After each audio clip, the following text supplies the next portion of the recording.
ಆರಾಧನೆ, ಸ್ತೋತ್ರ, ಮಹಿಮೆ. ಕರ್ತನಲ್ಲಿ ಪ್ರಿಯ ಸಹೋದರ ಸಹೋದರಿಯರೇ, ಇಂದಿನ ಆರಾಧನೆಗೆ ನಿಮ್ಮನ್ನು ಯೇಸುವಿನ ನಾಮದಲ್ಲಿ ಸ್ವಾಗತಿಸುತ್ತೇನೆ. ಯೇಸುವೆ, ಈ ಹೊಸ ದಿನಗೋಸ್ಕರ ನಿಮಗೆ ಸ್ತೋತ್ರವನ್ನು ಸಲ್ಲಿಸುತ್ತೇನೆ. ಹೇಗೆ ಬಾಯಾರಿದ ಜಿಂಕೆಯು ನೀರಿಗೆ ಹಾತೊರೆಯುವ ಹಾಗೆ ನಾವು ನಿಮ್ಮ ಹಾಜರುತನಕ್ಕೆ ಬಂದಿದ್ದೇವೆ. ನಿಮ್ಮನ್ನು ಆರಾಧಿಸಲು, ಸ್ತುತಿಸಲು, ನಿಮ್ಮ ನಾಮಕ್ಕೆ ಕೀರ್ತನೆಗಳನ್ನು ಸಲ್ಲಿಸಲು ಇಲ್ಲಿ ಸೇರಿದ್ದೇವೆ. ನಮ್ಮಲ್ಲಿದ್ದ ಎಲ್ಲ ಪಾಪಗಳನ್ನು, ಎಲ್ಲ ಕುಂದುಕೊರತೆಗಳನ್ನು ಕ್ಷಮಿಸಿರಿ ಯೇಸುವೆ. ನಿಮ್ಮ ಪವಿತ್ರ ಪ್ರಸನ್ನತೆಯನ್ನು ಅನುಭವಿಸಲು ಕೃಪೆಯನ್ನು ನೀಡಿರಿ ಸ್ವಾಮಿ. ಆಮೇನ್. ಯೆಹೋವನಿಗೆ ಸ್ತೋತ್ರ. ಆಕಾಶ ಮಂಡಲದಿಂದ ಯೆಹೋವನಿಗೆ ಸ್ತುತಿಯುಂಟಾಗಲಿ. ಮೌನತದಲ್ಲಿ ಆತನ ಸ್ತೋತ್ರವು ಕೇಳಿಸಲಿ. ಆತನ ಎಲ್ಲ ದೂತರೇ ಆತನನ್ನು ಸ್ತುತಿಸಿರಿ. ಆತನ ಎಲ್ಲ ಸೈನ್ಯಗಳೇ ಆತನನ್ನು ಸ್ತುತಿಸಿರಿ. ಸೂರ್ಯ ಮತ್ತು ಚಂದ್ರರೇ ಆತನನ್ನು ಸ್ತುತಿಸಿರಿ. ಹೊಳೆಯುವ ಎಲ್ಲ ನಕ್ಷತ್ರಗಳೇ ಆತನನ್ನು ಸ್ತುತಿಸಿರಿ. ಉನ್ನತೋನ್ನತವಾದ ಆಕಾಶವೇ, ಅದರ ಮೇಲಿರುವ ಜಲರಾಶಿಗಳೇ ಆತನನ್ನು ಸ್ತುತಿಸಿರಿ. ಅವು ಯೆಹೋವನ ನಾಮವನ್ನು ಸ್ತುತಿಸಲಿ. ಆತನು ಅಪ್ಪಣೆ ಕೊಡಲು ಅವು ಉಂಟಾದವು. ಆತನು ಅವುಗಳನ್ನು ಯುಗಾಂತರಕ್ಕೂ ಸ್ಥಾಪಿಸಿದ್ದಾನೆ. ಆತನು ಎಂದಿಗೂ ಮೀರಲಾಗದಂತ ಕಟ್ಟಳೆಯನ್ನು ವಿಧಿಸಿದ್ದಾನೆ. ಭೂಮಂಡಲದಿಂದ ಯೆಹೋವನಿಗೆ ಸ್ತುತಿಯುಂಟಾಗಲಿ. ತಿಮಿಂಗಿಲಗಳು, ಆದಿ ಸಾಗರಗಳು, ಬೆಂಕಿ, ಕನ್ಮಳೆ, ಹಿಮ, ಹಬೆ ಇವುಗಳು ಆತನ ಅಪ್ಪಣೆಯನ್ನು ನೆರವೇರಿಸುವ ಬಿರುಗಾಳಿಯು, ಬೆಟ್ಟಗಳು, ಎಲ್ಲಾ ಗುಡ್ಡಗಳು, ಹಣ್ಣಿನ ಮರಗಳು, ಎಲ್ಲ ತುರಾಯಿ ಮರಗಳು, ಎಲ್ಲ ಮೃಗ, ಪಶು, ಪಕ್ಷಿ, ಕ್ರಿಮಿಕೀಟಗಳು, ಭೂರಾಜರು, ಎಲ್ಲಾ ಜನಾಂಗಗಳು, ಪ್ರಭುಗಳು, ಸರ್ವ ದೇಶಾಧಿಪತಿಗಳು, ಪ್ರಾಯಸ್ಥ ಸ್ತ್ರೀ ಪುರುಷರು, ಮುದುಕರು, ಹುಡುಗರು ಯೆಹೋವನನ್ನು ಕೊಂಡಾಡಲಿ. ಆತನ ನಾಮವೊಂದೇ ಮಹತ್ವವುಳ್ಳದು.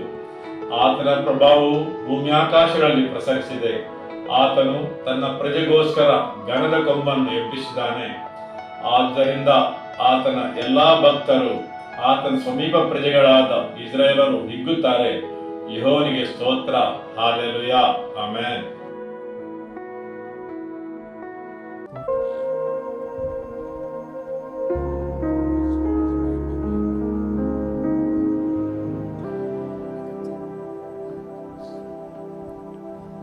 ಯೇಸುವೇ ಸ್ತೋತ್ರ, ಸ್ತೋತ್ರ ಯೇಸುವೇ, ನಿಮಗೆ ಆರಾಧನೆ.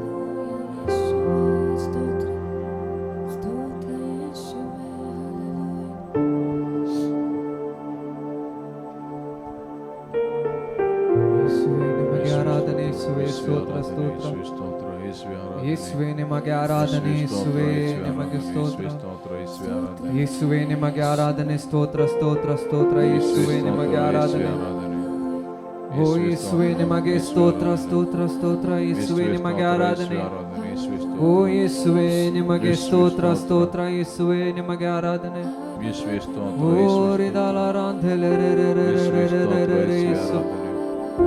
ಯೇಸುವೇ ನಿಮಗೆ ಸ್ತೋತ್ರ, ಸ್ತೋತ್ರ, ಸ್ತೋತ್ರ,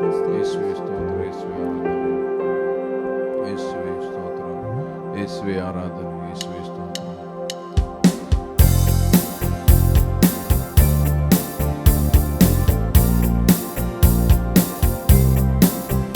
ಮಹಿಮೆ, ಮಹಿಮೆ ಸದಾ ಆತನಿಗೆ, ಯೇಸು ರಾಜನಿಗೆಂದಿಗಾಗಲಿ. ಮಹಿಮೆ, ಮಹಿಮೆ ಸದಾ ಆತನಿಗೆ, ಯೇಸು ರಾಜನಿಗೆಂದಿಗಾಗಲಿ. ರಕ್ಷಣಾನಂದವ ನೀಡಿದ ಕರ್ತನ ಎಂದೆಂದೂ ಹಾಡಿಕೊಂಡಾಡುವೆ. ರಕ್ಷಣಾನಂದವ ನೀಡಿದ ಕರ್ತನ ಎಂದೆಂದೂ ಹಾಡಿಕೊಂಡಾಡುವೆ. ಆನಂದವೇ ಪರಮಾನಂದವೇ, ಸ್ವರ್ಗದಾನಂದವೇ ಎಂದಿಗೂ. ಆನಂದವೇ ಪರಮಾನಂದವೇ, ಸ್ವರ್ಗದಾನಂದವೇ ಎಂದಿಗೂ. ಅತಿ ಘೋರವಾದ ಪಾಪದ ಬಂಧದಿ ನನ್ನನ್ನೆಂದಿಗೂ ಬಿಡಿಸಿದನು. ಅತಿ ಘೋರವಾದ ಪಾಪದ ಬಂಧದಿ ನನ್ನನ್ನೆಂದಿಗೂ ಬಿಡಿಸಿದನು. ಕುರುಡಾನಾಗಿದ್ದೆ ಕರುಣೆ ತೋರಿದಿ, ಪರಮ ದೃಷ್ಟಿಯ ನೀಡಿದಿ. ಕುರುಡಾನಾಗಿದ್ದೆ ಕರುಣೆ ತೋರಿದಿ, ಪರಮ ದೃಷ್ಟಿ ಜಯ ನೀಡಿರಿ. ಕರುಣಾ ಸಾಗರ ಪಾಪಿಯ ರಕ್ಷಿಸ ಧರೆಗಿಳಿದು ನೀ ಬಂದವನೇ. ಕರುಣಾ ಸಾಗರ ಪಾಪಿಯ ರಕ್ಷಿಸ ಧರೆಗಿಳಿದು ನೀ ಬಂದವನೇ. ಆನಂದವೇ ಪರಮಾನಂದವೇ ಸ್ವರ್ಗದಾನಂದವೇ ಎಂದಿಗೂ.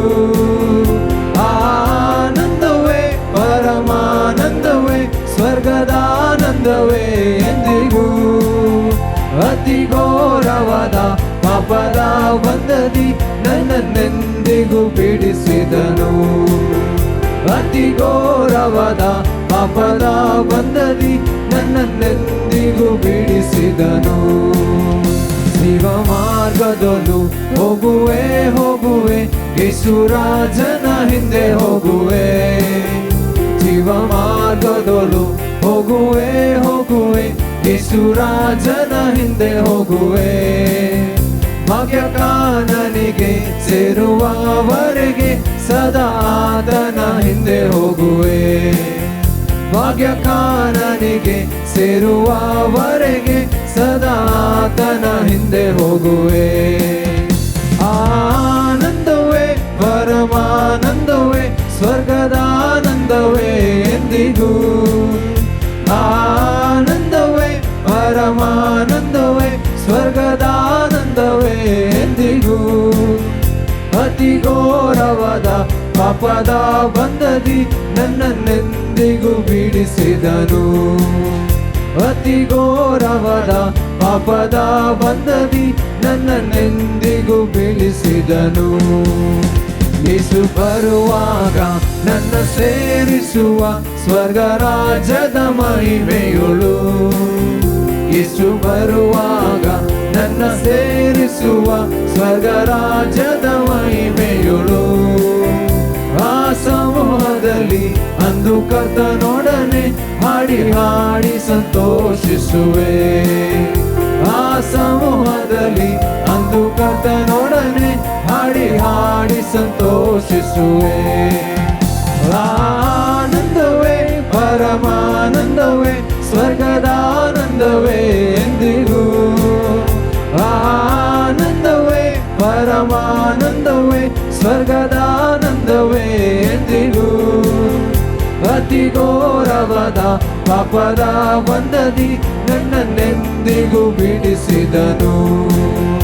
ಅತಿ ಘೋರವಾದ ಪಾಪದ ಬಂಧದಿ ನನ್ನನ್ನೆಂದಿಗೂ ಬಿಡಿಸಿದನು. ಆನಂದವೇ ಪರಮಾನಂದವೇ ಸ್ವರ್ಗದಾನಂದವೇ ಎಂದಿಗೂ.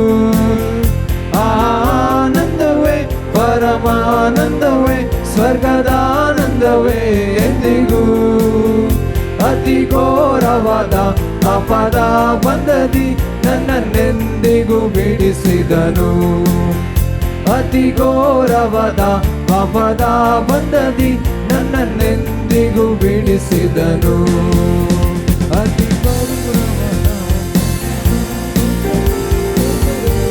ಓ ಯೇಸುವೇ ನಿಮಗೆ ಆರಾಧನೆ ಸ್ತೋತ್ರ ಸ್ತೋತ್ರ. ಓ ಯೇಸುವೇ ನಿಮಗೆ ಆರಾಧನೆ. ಯೇಸುವೇ ನಿಮಗೆ ಸ್ತೋತ್ರ ಸ್ತೋತ್ರ ಸ್ತೋತ್ರ. ಓ ಹೃದಯ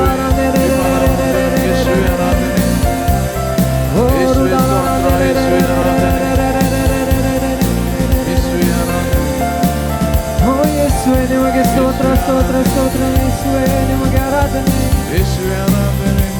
ಓ ಯೇಸುವೇ ನಿಮಗೆ ಸ್ತೋತ್ರ ಸ್ತೋತ್ರ ಸ್ತೋತ್ರ. ಯೇಸುವೇ ನಿಮಗೆ ಆರಾಧನೆ.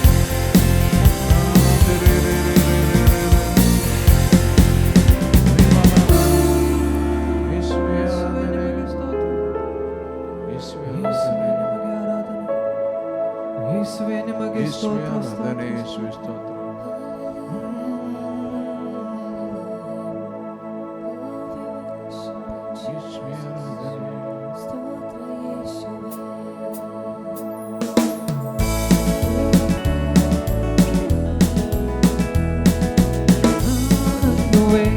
ಓ ಆನಂದವೇ ಯೇಸುವಿನಲ್ಲಿ ನನಗೆ ಆನಂದವೇ.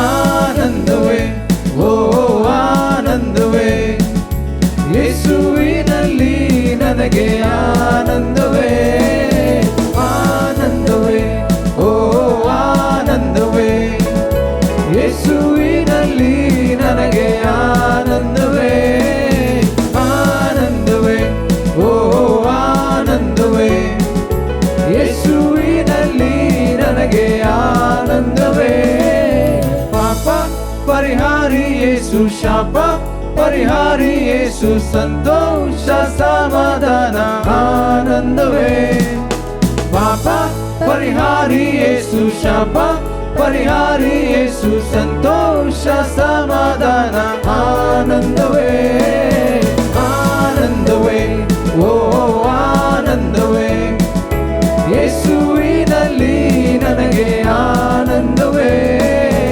ಆನಂದವೇ ಓ ಆನಂದವೇ ಯೇಸುವಿನಲ್ಲಿ ನನಗೆ ಆನಂದವೇ ಆನಂದವೇ ಆನಂದವೇ ಓ ಆನಂದವೇ ಯೇಸುವಿನಲ್ಲಿ ನನಗೆ ಆನಂದವೇ ಆನಂದವೇ ಓ ಆನಂದವೇ ಯೇಸುವಿನಲ್ಲಿ ನನಗೆ ಆನಂದವೇ ಪರಾಕ್ರಮಶಾಲಿ ಯೇಸು ಕರುಣೆಯ ಸಾಗರ ಯೇಸು ಯೇಸುವಿನ ಆತ್ಮದಲ್ಲಿ ಆನಂದವೇ ಪರಾಕ್ರಮಶಾಲಿ ಯೇಸು ಕರುಣೆಯ ಸಾಗರ ಯೇಸು ಯೇಸುವಿನ ಆತ್ಮದಲ್ಲಿ ಆನಂದವೇ ಆನಂದವೇ ಓ ಆನಂದವೇ ಯೇಸುವಿನಲ್ಲಿ ನನಗೆ ಆನಂದವೇ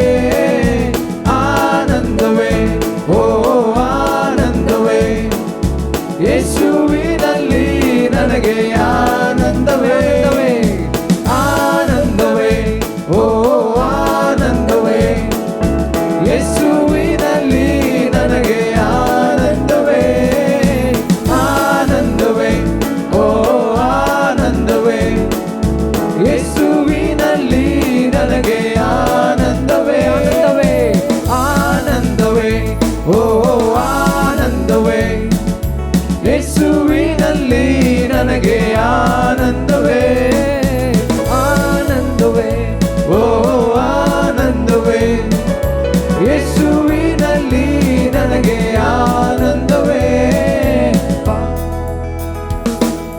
ಪಾಪ ಪರಿಹಾರಿ ಯೇಸು ಶಾಪ ಪರಿಹಾರಿ ಯೇಸು ಸಂತೋಷ ಸಮಾಧಾನ ಆನಂದವೇ ಪಾಪ ಪರಿಹಾರಿ ಯೇಸು ಶಾಪ ಪರಿಹಾರಿ ಯೇಸು ಸಂತೋಷ ಸಮಾಧಾನ ಆನಂದವೇ ಆನಂದವೇ ಓ ಆನಂದವೇ ಯೇಸುವಿನಲ್ಲಿ ನನಗೆ ಆನಂದವೇ ಆನಂದವೇ ಓ ಆನಂದವೇ ಯೇಸುವಿನಲ್ಲಿ ನನಗೆ ಆನಂದವೇ ಆನಂದವೇ ಓ ಆನಂದವೇ ಯೇಸುವಿನಲ್ಲಿ ನನಗೆ ಆನಂದವೇ ಆನಂದವೇ ಓ ಆನಂದವೇ ಯೇಸುವಿನಲ್ಲಿ ನನಗೆ ಆನಂದವೇ ಪರಾಕ್ರಮಶಾಲಿ ಯೇಸು ಕರುಣೆಯ ಸಾಗರ ಯೇಸು ಯೇಸುವಿನ ಆತ್ಮದಲ್ಲಿ ಆನಂದವೇ ಪರಾಕ್ರಮಶಾಲಿ ಯೇಸು ಕರುಣೆಯ ಸಾಗರ ಯೇಸು ಯೇಸುವಿನ ಆತ್ಮದಲ್ಲಿ ಆನಂದವೇ ಆನಂದವೇ ಓ ಆನಂದವೇ ಯೇಸುವಿನಲ್ಲಿ ನನಗೆ ಆನಂದವೇ ಆನಂದವೇ ಓ ಆನಂದವೇ ಯೇಸುವಿನಲ್ಲಿ ನನಗೆ ಆನಂದವೇ ಆನಂದವೇ ಓ ಆನಂದವೇ ಯೇಸುವಿನಲ್ಲಿ ನನಗೆ ಆನಂದವೇ ಆನಂದವೇ ಓ ಆನಂದವೇ ಯೇಸುವಿನಲ್ಲಿ ನನಗೆ ಆನಂದವೇ ಯೇಸುವೇ ನಿಮಗೆ ಸ್ತೋತ್ರ ಸ್ತೋತ್ರ ಯೇಸುವೇ ನಿಮಗೆ ಆರಾಧನೆ ಓ ಯೇಸುವೇ ನಿಮಗೆ ಸ್ತೋತ್ರ ಸ್ತೋತ್ರ ಸ್ತೋತ್ರ ಯೇಸುವೇ ನಿಮಗೆ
ಸ್ತುತ್ಯ ಕರ್ತನ ನನ್ನ ಹೃದಯ ಪಾಲನ ಅಮಿತ ನಿನ್ನ ಪ್ರೀತಿಯ ನೆನೆವುದೆಂದು ಎನ್ಮನ ನಿತ್ಯ ಸ್ತುತ್ಯ ಕರ್ತನ ನನ್ನ ಹೃದಯ ಪಾಲನ ಅಮಿತ ನಿನ್ನ ಪ್ರೀತಿಯ ನೆನೆವುದೆಂದು ಎನ್ಮನ ಮಹಿಮೆ ಲೋಕಾತ್ಯಾಜಿಸಿ ದೀನನಾಗಿ ಬಂದೆನಿ ಮನುಷ್ಯನಾಗಿ ಕಾಣಲು ಮನುಷ್ಯ ರೂಪ ತಾಳಿದೆ ಪ್ರೇಮವೇ ಹೃದಯದಿ ಪ್ರೇಮವೇ ಹೃದಯದಿ ಶುದ್ಧರಾಗಿ ಮಾಡಿದಿ ನಿತ್ಯ ಸ್ತುತ್ಯ ಕರ್ತನ ನನ್ನ ಹೃದಯ ಪಾಲನ ಅಮಿತ ನಿನ್ನ ಪ್ರೀತಿಯ ನೆನೆವುದೆಂದು ಎನ್ಮನ ನಿತ್ಯ ಸ್ತುತ್ಯ ಕರ್ತನ ನನ್ನ ಹೃದಯ ಪಾಲನ ಅಮಿತ ನಿನ್ನ ಪ್ರೀತಿಯ ನೆನೆಯುವುದೆಂದು ಎನ್ಮನ ಕ್ರೂಜೆ ಕಂಬ ಮೇಲೆಯೇ ದಿವ್ಯ ರಕ್ತ ಚೆಲ್ಲಿದಿ ನನ್ನ ಕ್ರೂರ ಪಾಪಕ್ಕೆ ಕ್ರೂರ ಮರಣ ತಾಳಿದಿ ರಕ್ಷಣಾ ನಂದವ ರಕ್ಷಣಾ ನಂದವ ಹಾಡಿ ಸುಗಮ ಮಾಡಿದಿ ನಿತ್ಯ ಸ್ತುತ್ಯ ಕರ್ತನ ನನ್ನ ಹೃದಯ ಪಾಲನ ಅಮಿತ ನಿನ್ನ ಪ್ರೀತಿಯ ನೆನೆಯುವುದೆಂದು ಎನ್ಮನ ನಿತ್ಯ ಸ್ತುತ್ಯ ಕರ್ತನ ನನ್ನ ಹೃದಯ ಪಾಲನ ಅಮಿತ ನಿನ್ನ ಪ್ರೀತಿಯ ನೆನೆಯುವುದೆಂದು ಎನ್ಮನ ಮಹಿಮೆ ಲೋಕ ತ್ಯಾಜಿಸಿ ದೀನನಾಗಿ ಬಂದೆನಿ ಮನುಷ್ಯನಾಗಿ ಕಾಣಲು ಮನುಷ್ಯ ರೂಪ ತಾಳಿದಿ ಪ್ರೇಮವೇ ಹೃದಯದಿ ಪ್ರೇಮವೇ ಹೃದಯದಿ ಶುದ್ಧರಾಗಿ ಮಾಡಿದಿ ನಿತ್ಯ ಸ್ತುತ್ಯ ಕರ್ತನ ನನ್ನ ಹೃದಯ ಪಾಲನ ಅಮಿತ ನಿನ್ನ ಪ್ರೀತಿಯ ನೆನೆಯುವುದೆಂದು ಎನ್ಮನ ನಿತ್ಯ ಸ್ತುತ್ಯ ಕರ್ತನ ನನ್ನ ಹೃದಯ ಪಾಲನ ಅಮಿತ ನಿನ್ನ ಪ್ರೀತಿಯ ನೆನೆಯುವುದೆಂದು ಎನ್ಮನ ಕ್ರೂಜೆ ಕಂಬ ಮೇಲೆಯೇ ದಿವ್ಯ ರಕ್ತ ಚೆಲ್ಲಿದಿ ನನ್ನ ಕ್ರೂರ ಪಾಪಕ್ಕೆ ಕ್ರೂರ ಮರಣ ತಾಳಿದಿ ರಕ್ಷಣಾ ನಂದವ ರಕ್ಷಣಾ ನಂದವ ಹಾಡಿ ಸುಗಮ ಮಾಡಿದಿ ನಿತ್ಯ ಸ್ತುತ್ಯ ಕರ್ತನ ನನ್ನ ಹೃದಯ ಪಾಲನ ಅಮಿತ ನಿನ್ನ ಪ್ರೀತಿಯ ನೆನೆಯುವುದೆಂದು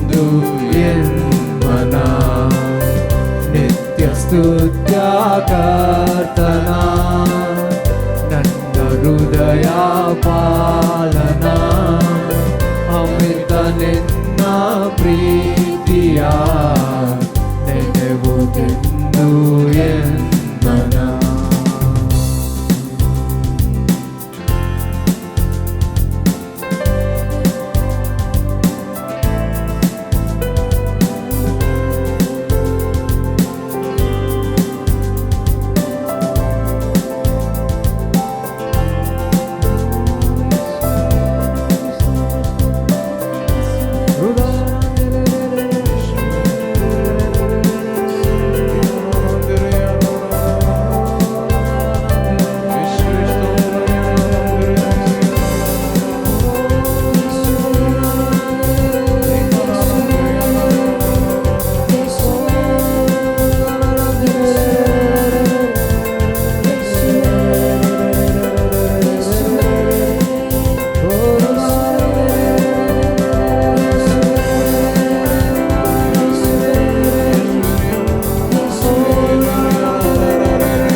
ಹಾಲೆಲೂಯ.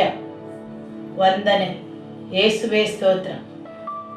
ಈಗ ನಾವು ದೇವರ ವಾಕ್ಯಕ್ಕೆ ಬರುವ. ಯೇಸುವೆ, ಇವತ್ತಿನ ದಿನ ನಿಮ್ಮ ವಾಕ್ಯದ ಮುಖಾಂತರ ನಮ್ಮಲ್ಲಿ ಮಾತಾಡಿ. ನಿಮ್ಮ ವಾಕ್ಯವು ನಮ್ಮಲ್ಲಿ ಹೊಸ ಜೀವವನ್ನು ತರುತ್ತದೆ, ಯಾಕೆಂದರೆ ನಿಮ್ಮ ವಾಕ್ಯವೇ ಜೀವವಾಗಿದೆ. ಯೇಸುವೆ ಕರ್ತನೆ, ನಿನ್ನ ವಾಕ್ಯವು ನಮ್ಮ ಕಾಲಿಗೆ ದೀಪವಾಗಿಯೂ ನಮ್ಮ ದಾರಿಗೆ ಬೆಳಕಾಗಿಯೂ ಇರಲಿ. ನಿಮ್ಮ ವಾಕ್ಯದಿಂದ ನಮ್ಮನ್ನು ನಡೆಸಿರಿ ಯೇಸುವೆ. ಆಮೆನ್.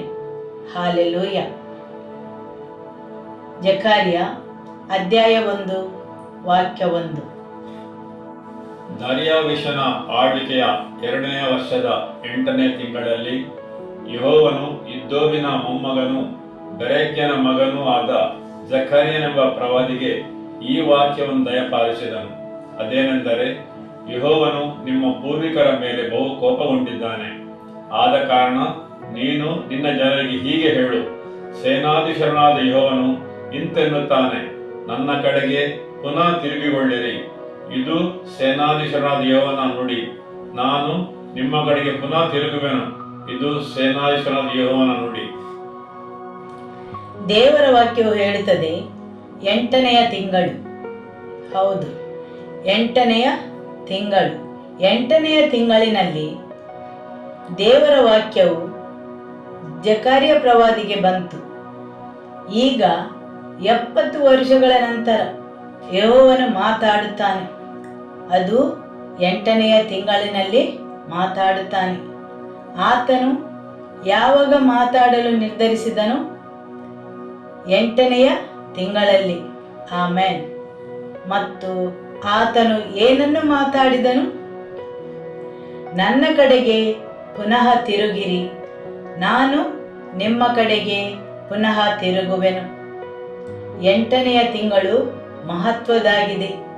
ಹೌದು, ಬೈಬಲ್ನಲ್ಲಿ 8ನೆಯ ಸಂಖ್ಯೆಗೆ ಬಹಳಷ್ಟು ಮಹತ್ವವಿದೆ. ದೇವರು ಅಪ್ಪಣೆಗೊಟ್ಟರೆ ದೇವರ ವಾಕ್ಯದ ಮುಖಾಂತರ ತಿಳಿದುಕೊಳ್ಳುವ. ದೇವರ ವಾಕ್ಯ ಹೇಳುತ್ತದೆ, 8ನೆಯ ತಿಂಗಳಲ್ಲಿ ದೇವರ ವಾಕ್ಯವು ಜಕರ್ಯ ಪ್ರವಾದಿಗೆ ಬಂತು. ಹೇಳಿ, ನನ್ನ ಕಡೆಗೆ ಪುನಃ ತಿರುಗಿರಿ, ನಾನು ನಿಮ್ಮ ಕಡೆಗೆ ಪುನಃ ತಿರುಗುವೆನು. ಈ ತಿಂಗಳು ದೇವರ ಕಡೆಗೆ ತಿರುಗಿಕೊಳ್ಳುವುದು ಹೊಸತನದ ಆರಂಭಗೋಸ್ಕರ. ನೀವು ಯಾವುದೇ ಸ್ಥಿತಿಯಲ್ಲಿರಬಹುದು. ನೀವು ಎಷ್ಟೋ ಹಿಂದೆ ಸರಿದಿರಬಹುದು, ಆದರೆ ಈಗ ಹೊಸತನವನ್ನು ಆರಂಭಿಸುವ ಸಮಯವಾಗಿದೆ.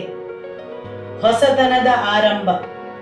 ಹೌದು, 70 ವರ್ಷದ ನಂತರ ದೇವರ ವಾಕ್ಯವು ಜಕರ್ಯನಿಗೆ ಬಂದು ಹೇಳುತ್ತದೆ, ನನ್ನ ಕಡೆಗೆ ತಿರುಗಿರಿ. ದೇವರು ಯಾವಾಗ ಇದನ್ನು ಮಾಡಲು ಇಚ್ಛೆಪಡುತ್ತಾರೆ? 8ನೆಯ ತಿಂಗಳು. ನನ್ನ ಕಡೆಗೆ ತಿರುಗಿರಿ, ನಾನು ನಿಮ್ಮ ಕಡೆಗೆ ಪುನಃ ತಿರುಗುವೆನು. ಹೊಸತನವನ್ನು ಆರಂಭಿಸುವ ಸಮಯ. ಹೌದು, ಆದರೆ ನನಗೆ ತಿಳಿದಿಲ್ಲ ನಿಮ್ಮ ಸಂಬಂಧ ದೇವರಲ್ಲಿ ಹೇಗಿದೆ ಎಂದು. ಆದರೆ ಅಲ್ಲಿ ಯಾವಾಗಲೂ ಹಿಂತಿರುಗಿ ಬರಲು ಸಮಯವಿದೆ ಮತ್ತು ಹೊಸತನವನ್ನು ಆರಂಭಿಸುವ ಸಮಯ. ಕೆಲವು ಆವೃತ್ತಿಗಳು ಹೇಳುತ್ತವೆ, ಸರಿಯಾದ ಆರಂಭ. ಸಂಖ್ಯೆ 8 ಸರಿಯಾದ ಆರಂಭಕ್ಕೆ ಒಂದು ಚಿಹ್ನೆಯಾಗಿದೆ. ಸರಿಯಾದ ಆರಂಭದ ಸಮಯ. ನಿಮಗೆ ತುಂಬಾ ಆರಂಭಗಳು ಇರಬಹುದು, ಆದರೆ ಇದು ಸರಿಯಾದ ಆರಂಭ. ಸರಿಯಾದುದನ್ನು ಆರಂಭಿಸುವ ಸಮಯ. ಹೊಸತನವನ್ನು ಸರಿಯಾದ ರೀತಿಯಲ್ಲಿ ಆರಂಭಿಸುವ ಸಮಯ. ಆಮೆನ್. ಹೊಸ ಒಡಂಬಡಿಕೆಯನ್ನು ಎಷ್ಟು ಜನರು ಬರೆದಿದ್ದಾರೆ? 8 ಜನರು. ದೇವರು ಹೊಸ ಒಡಂಬಡಿಕೆಯನ್ನು ಬರೆಯಲು 8 ಜನರನ್ನು ಉಪಯೋಗಿಸಿದ್ದಾರೆ, ಸರಿಯಲ್ಲವೇ? ಹೌದು, ದೇವರು 8 ಜನರನ್ನು ಉಪಯೋಗಿಸಿದ್ದಾರೆ. ಆಮೆನ್. ಈ ಒಂದು ಹಂಚುವಿಕೆಯಲ್ಲಿ ಎಷ್ಟು ಮಂದಿಯೊಂದಿಗೆ ಆರಂಭಿಸಿದ್ದಾರೆ? ದೇವರು ಜಲಪ್ರಳಯದಲ್ಲಿ ಈ ಭೂಮಿಯನ್ನು ನ್ಯಾಯ ತೀರ್ಪಿಗೆ ಒಳಪಡಿಸಿದಾಗ ಹೊಸ ವಿತರಣೆಯು ಈ ಭೂಮಿಯಲ್ಲಿ ಆರಂಭವಾಗುವಾಗ 8 ಮಂದಿಯೊಂದಿಗೆ ಆರಂಭವಾಯಿತು. ನೋಹ, ಅವನ ಹೆಂಡತಿ, ಅವನ 3 ಗಂಡು ಮಕ್ಕಳು ಮತ್ತು ಅವರ 3 ಹೆಂಡತಿಯರು. ಈ ಒಂದು ಹಂಚಿಕೆ ಹೊಸ ಆರಂಭ 8 ಮಂದಿಯೊಂದಿಗೆ ಪ್ರಾರಂಭವಾಯಿತು. ಹೊಸ ಒಡಂಬಡಿಕೆಯನ್ನು 8 ಜನರು ಬರೆದಿದ್ದಾರೆ. ಆಮೆನ್. 1 ಅರಸು ಅಧ್ಯಾಯ 6 ವಾಕ್ಯ 38. 11ನೆಯ ವರ್ಷದ 8ನೇ ತಿಂಗಳಾದ ಕಾರ್ತಿಕ ಮಾಸದಲ್ಲಿ ದೇವಾಲಯವು ಮತ್ತು ಅದರ ಎಲ್ಲ ಕಟ್ಟಡಗಳು ನೇಮದ ಪ್ರಕಾರ ಸಿದ್ಧವಾದವು. ದೇವಾಲಯವನ್ನು ಕಟ್ಟುವುದಕ್ಕೆ 7 ವರ್ಷ ಹಿಡಿಯಿತು. ಆಮೆನ್. ಸೊಲೊಮನ ಅರಸನು ದೇವಾಲಯದ ಕಟ್ಟಡವನ್ನು 8ನೇ ತಿಂಗಳಲ್ಲಿ ಸಂಪೂರ್ಣಗೊಳಿಸಿದನು. ಈ ಸಮಯವು ಕೆಲವೊಂದನ್ನು ಸಂಪೂರ್ಣಗೊಳಿಸುವ ಸಮಯ, ಸರಿಯಾಗಿ ಸಂಪೂರ್ಣಗೊಳಿಸುವ ಸಮಯ. ಸೊಲೊಮನನು ದೇವರ ಆಲಯವನ್ನು ಸಂಪೂರ್ಣಗೊಳಿಸಿದನು 8ನೇ ತಿಂಗಳಲ್ಲಿ. ನಿಮ್ಮ ಜೀವಮಾನದಲ್ಲಿ ಸಂಪೂರ್ಣಗೊಳಿಸಿದ ಎಲ್ಲ ಕಾರ್ಯಗಳನ್ನು ಈ ತಿಂಗಳಲ್ಲಿ ಸಂಪೂರ್ಣಗೊಳಿಸುತ್ತಾನೆ. ಆಮೆನ್. ನನಗೆ ತಿಳಿದಿಲ್ಲ ನೀವು ಯಾವ ವಿಷಯದಲ್ಲಿ ಸರಿಯಾಗಿ ಸಂಪೂರ್ಣಗೊಳಿಸಲಿಲ್ಲವೆಂದು ಭಾವಿಸುತ್ತೀರಿ. ಅದನ್ನು ಈ ತಿಂಗಳಲ್ಲಿ ದೇವರು ಸಂಪೂರ್ಣತೆಗೆ ತರುತ್ತಾರೆ. ಹೌದು, ದೇವರು ದೇವಾಲಯದ ಕೆಲಸವನ್ನು ಸಂಪೂರ್ಣಗೊಳಿಸಿದರು. ನಾವು ಜೀವಂತ ದೇವರ ಆಲಯವಾಗಿದ್ದೇವೆ. 1 ಕೊರಿಂಥಿಯರಿಗೆ ಅಧ್ಯಾಯ 3 ವಾಕ್ಯ 16 ಮತ್ತು ಅಧ್ಯಾಯ 6 ವಾಕ್ಯ 19 ಹೇಳುತ್ತದೆ, ನಾವು ಜೀವಂತ ದೇವರ ಆಲಯವಾಗಿದ್ದೇವೆ. ಆಮೆನ್. ಆತನು ದೇವಾಲಯದ ಕೆಲಸವನ್ನು ಸಂಪೂರ್ಣಗೊಳಿಸಿದನು. ಆದುದರಿಂದ ನಿಮ್ಮ ಜೀವನದಲ್ಲಿರುವ ಕೆಲಸ ಕಾರ್ಯಗಳನ್ನು, ಮುರಿದು ಹೋದ ಸಂಗತಿಗಳನ್ನು ಹಾಗೂ ಇನ್ನೂ ಬರಿದಾದ ನಿರರ್ಥಕವಾದವುಗಳನ್ನು ದೇವರು ಸಂಪೂರ್ಣಗೊಳಿಸುವ ಸಮಯ. ನೀವು ಅವರನ್ನು ಹುಡುಕಲು ಹೆಚ್ಚಿಸಿದರೆ ಅವರು ಆ ಎಲ್ಲ ಕಾರ್ಯಗಳನ್ನು ಸಂಪೂರ್ಣತೆಗೆ ತರುತ್ತಾರೆ. ಆಮೆನ್. ದೇವರ ವಾಕ್ಯವು ಹೇಳುತ್ತದೆ, ನನ್ನ ಕಡೆಗೆ ಪುನಃ ತಿರುಗಿರಿ, ನಾನು ನಿಮ್ಮ ಕಡೆಗೆ ಪುನಃ ತಿರುಗುವೆನು. ಅವರ ಮುಖವನ್ನು ಹುಡುಕುವ ಸಮಯ.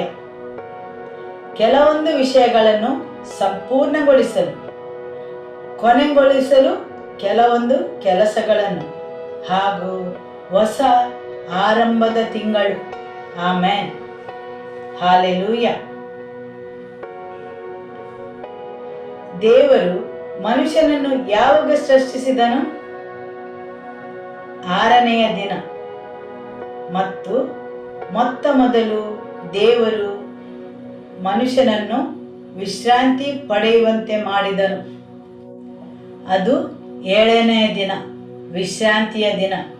ಸರಿಯಲ್ಲವೇ? ಈ ಭೂಮಿಯಲ್ಲಿ ಮನುಷ್ಯನು ಕೆಲಸ ಮಾಡಲು ಆರಂಭಿಸಿದ ದಿನ 8ನೆಯ ದಿನ. ಆರಂಭ, ಒಂದು ಹೊಸ ಆರಂಭ. ಆಮೆನ್. ದೇವರ ಯೋಜನೆಯಲ್ಲಿ, ಉದ್ದೇಶದಲ್ಲಿ 8ಕ್ಕೆ ತುಂಬಾ ಮಹತ್ವವಿದೆ. ಆದಿಕಾಂಡ ಅಧ್ಯಾಯ 17 ವಾಕ್ಯ 12. ಮುಂದಿನ ಎಲ್ಲ ತಲತಲಾಂತರವಾಗಿ ಬರುವ ನಿಮ್ಮ ಪ್ರತಿಯೊಂದು ಗಂಡು ಮಗುವಿಗೂ 8 ದಿನಗಳಾದ ಮೇಲೆ ಸುನ್ನತಿ ಮಾಡಿಸಬೇಕು. 8 ದಿನಗಳ ವಯಸ್ಸುಳ್ಳವರನ್ನು ನೀವು ಕೆಲವರನ್ನು ಯಾವಾಗಲೂ ಸಮರ್ಪಿಸಬಹುದು. ಆದರೆ ದೇವರ ವಾಕ್ಯ ಹೇಳುತ್ತದೆ, 8 ದಿನಗಳ ವಯಸ್ಸುಳ್ಳವನಾದಾಗ ಅವನಿಗೆ ಸುನ್ನತಿ ಮಾಡಿಸಬೇಕು. ಸುನ್ನತಿ ಎಂದರೇನು? ಇದನ್ನು ಹಳೆ ಒಡಂಬಡಿಕೆಯಲ್ಲಿ ಸ್ಥಾಪಿಸಿದಂತೆ ನಾವು ಧರ್ಮೋಪದೇಶ ಕಾಂಡದಲ್ಲಿ ನೋಡುವ. ಧರ್ಮೋಪದೇಶ ಕಾಂಡ ಅಧ್ಯಾಯ 10 ವಾಕ್ಯ 12.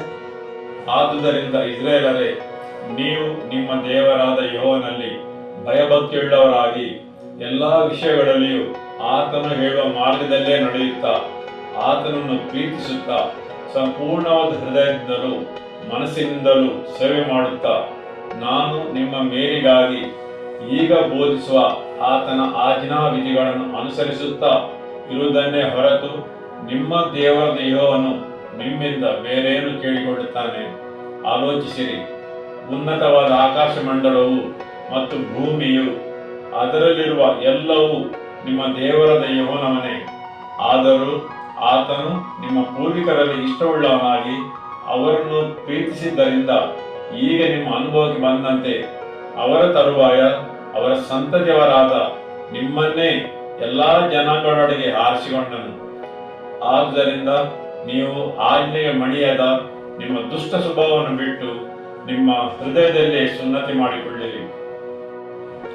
ಆಮೆನ್. ಹೌದು, ದೇವರ ವಾಕ್ಯ ಹೇಳುತ್ತದೆ, ನಿಮ್ಮ ದೇವರಾದ ಯೆಹೋವನು ನಿಮ್ಮಿಂದ ಬೇರೇನು ಕೇಳಿಕೊಳ್ಳುತ್ತಾನೆ? ಸುನ್ನತಿಯ ಒಡಂಬಡಿಕೆಯನ್ನು ದೇವರು ಮಾಡಿದ್ದು ಮುಂದೊಗಲನ್ನು ಕತ್ತರಿಸಲು. ಆದರೆ ಇಲ್ಲಿ ಮೋಸೆಯು ಹೇಳುತ್ತಾನೆ, ದೇವರು ನಿಮ್ಮಿಂದ ಕೇಳಿಕೊಳ್ಳುವುದು ನಿಮ್ಮ ಹೃದಯದ ಸುನ್ನತಿಯನ್ನು. ಅದೊಂದು ಬಹಿರಂಗವಾಗಿ ಮಾಡುವ ಕಾರ್ಯವಾದರೂ ಇಲ್ಲಿ ದೇವರು ಆಶಿಸುತ್ತಾರೆ ನಿಮ್ಮ ಹೃದಯದ ಸುನ್ನತಿಯನ್ನು. ಆಮೆನ್. ಅದು ಮುಂದೊಗಲನ್ನು ಕತ್ತರಿಸುವುದಾದರೂ ಆ ಪ್ರಕ್ರಿಯೆಯಲ್ಲಿ ನೀವು ದೇವರಿಗೆ ಹೇಳುವುದೇನೆಂದರೆ, ಈ ದಿನದಿಂದ ನಾನು ನಿಮ್ಮವನಾಗಿದ್ದೇನೆ. ಸುನ್ನತಿಯನ್ನು 8ನೇ ದಿನದಲ್ಲಿ ಮಾಡುವುದು. ಹೌದು, ದೇವರ ವಾಕ್ಯ ಹೇಳುತ್ತದೆ, ಯಾಜಕ ಕಾಂಡ ಅಧ್ಯಾಯ 22 ವಾಕ್ಯ 26 ಮತ್ತು 27. ಯೆಹೋವನು ಮೋಶೆಯೊಂದಿಗೆ ಮಾತನಾಡಿ, ಕರುವಾಗಲಿ ಕುರಿಮರಿಯಾಗಲಿ ಅಥವಾ ಆಡುಮರಿಯಾಗಲಿ ಹುಟ್ಟಿದಾಗ ಅದು 7 ದಿನಗಳವರೆಗೆ ತಾಯಿಯ ಬಳಿಯಲ್ಲಿ ಇರಬೇಕು. 8ನೆಯ ದಿನದಿಂದ ಅದನ್ನು ಯೆಹೋವನಿಗೆ ಹೋಮವಾಗಿ ಸಮರ್ಪಿಸಿದರೆ ಅದು ಅಂಗೀಕಾರವಾಗುವುದು. ಚೊಚ್ಚಲ ಮಗುವು ಮೊದಲ 7 ದಿನ ತಾಯಿಯೊಂದಿಗೆ ಇರಲಿ, ಆದರೆ 8ನೇ ದಿನ ದೇವರಿಗೆ ಸಮರ್ಪಿಸಬೇಕು. ಆದುದರಿಂದ 8ನೇ ದಿನದ ನಿಮ್ಮ ಸುನ್ನತಿಯು ನಿಮ್ಮನ್ನೇ ದೇವರಿಗೆ ಸಮರ್ಪಿಸುವುದಾಗಿದೆ. ಹೌದು, ಹಳೆ ಒಡಂಬಡಿಕೆಯಲ್ಲಿ ಪ್ರತಿಯೊಂದು ಗಂಡು ಮಗುವನ್ನು ಸುನ್ನತಿ ಮಾಡಬೇಕು. ಆ ಸುನ್ನತಿಯ ಕಾರ್ಯದ ಮುಖಾಂತರ ತಮ್ಮನ್ನೇ ದೇವರಿಗೆ ಸಮರ್ಪಿಸುತ್ತಾರೆ. ಆಮೇನ್.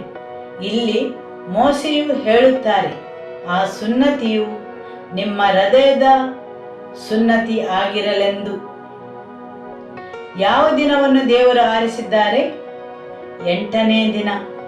ಪ್ರಾಣಿಗಳಿಗೂ ಸಹ, ಹೌದು, ಪ್ರಾಣಿಗಳಿಗೂ ಸಹ 7 ದಿನ ತಮ್ಮ ತಾಯಿಯ ಜೊತೆಯಲ್ಲಿರಲಿ, ಆದರೆ 8ನೇ ದಿನ ಅದನ್ನು ನನ್ನ ಬಳಿಗೆ ತರಬೇಕು. ಆಮೇನ್. ಲೂಕ ಅಧ್ಯಾಯ 1 ವಾಕ್ಯ 57. ಹೆರಿಗೆ ಕಾಲ ಬಂದಾಗ ಎಲಿಜಬೆತಳು ಗಂಡು ಮಗುವನ್ನು ಹೆತ್ತಳು. ಆಕೆಯ ನೆರೆಹೊರೆಯವರು, ಬಂಧು ಬಾಂಧವರು ಆಕೆಯ ಮೇಲೆ ಕರ್ತನು ತನ್ನ ವಿಶೇಷ ದಯೆಯನ್ನು ತೋರಿಸಿದ್ದಾನೆಂಬುದನ್ನು ಕೇಳಿ ಆಕೆಯ ಸಂಗಡ ಸಂತೋಷಪಟ್ಟರು. 8ನೇ ದಿನದಲ್ಲಿ ಅವರು ಆ ಮಗುವಿಗೆ ಸುನ್ನತಿ ಮಾಡುವುದಕ್ಕಾಗಿ ಬಂದು ಅದಕ್ಕೆ ಜಕರ್ಯನೆಂದು ತಂದೆಯ ಹೆಸರನ್ನು ಇಡಬೇಕೆಂದಿದ್ದರು. ಈ ವಿಷಯದಲ್ಲಿ ಎಲಿಜಬೆತಳು ಅದು ಬೇಡ, ಯೋಹಾನನೆಂದು ಹೆಸರಿಡಬೇಕು ಅನ್ನಲು. ಸ್ನಾನಿಕನಾದ ಯೋಹಾನನು ಜನಿಸಿದ 8ನೇ ದಿನದಲ್ಲಿ, ಇದು ಹೊಸ ಒಡಂಬಡಿಕೆಯ ಸಮಯದಲ್ಲಿ ಸುನ್ನತಿಗೋಸ್ಕರ ತಂದರು. ಸುನ್ನತಿಯ ದಿನವು ಮಗುವನ್ನು ದೇವರಿಗೆ ಸಮರ್ಪಿಸುವ ದಿನವೂ ಆಗಿದೆ. ಹಾಗೂ ಆ ದಿನ ಆ ಮಗುವಿನ ನಿರ್ದಿಷ್ಟ ಸ್ಥಾನ, ಗುರಿಯನ್ನು ಪ್ರಕಟಿಸುವ ದಿನ ಅಥವಾ ಮಗುವಿಗೆ ಹೆಸರಿಡುವ ದಿನ.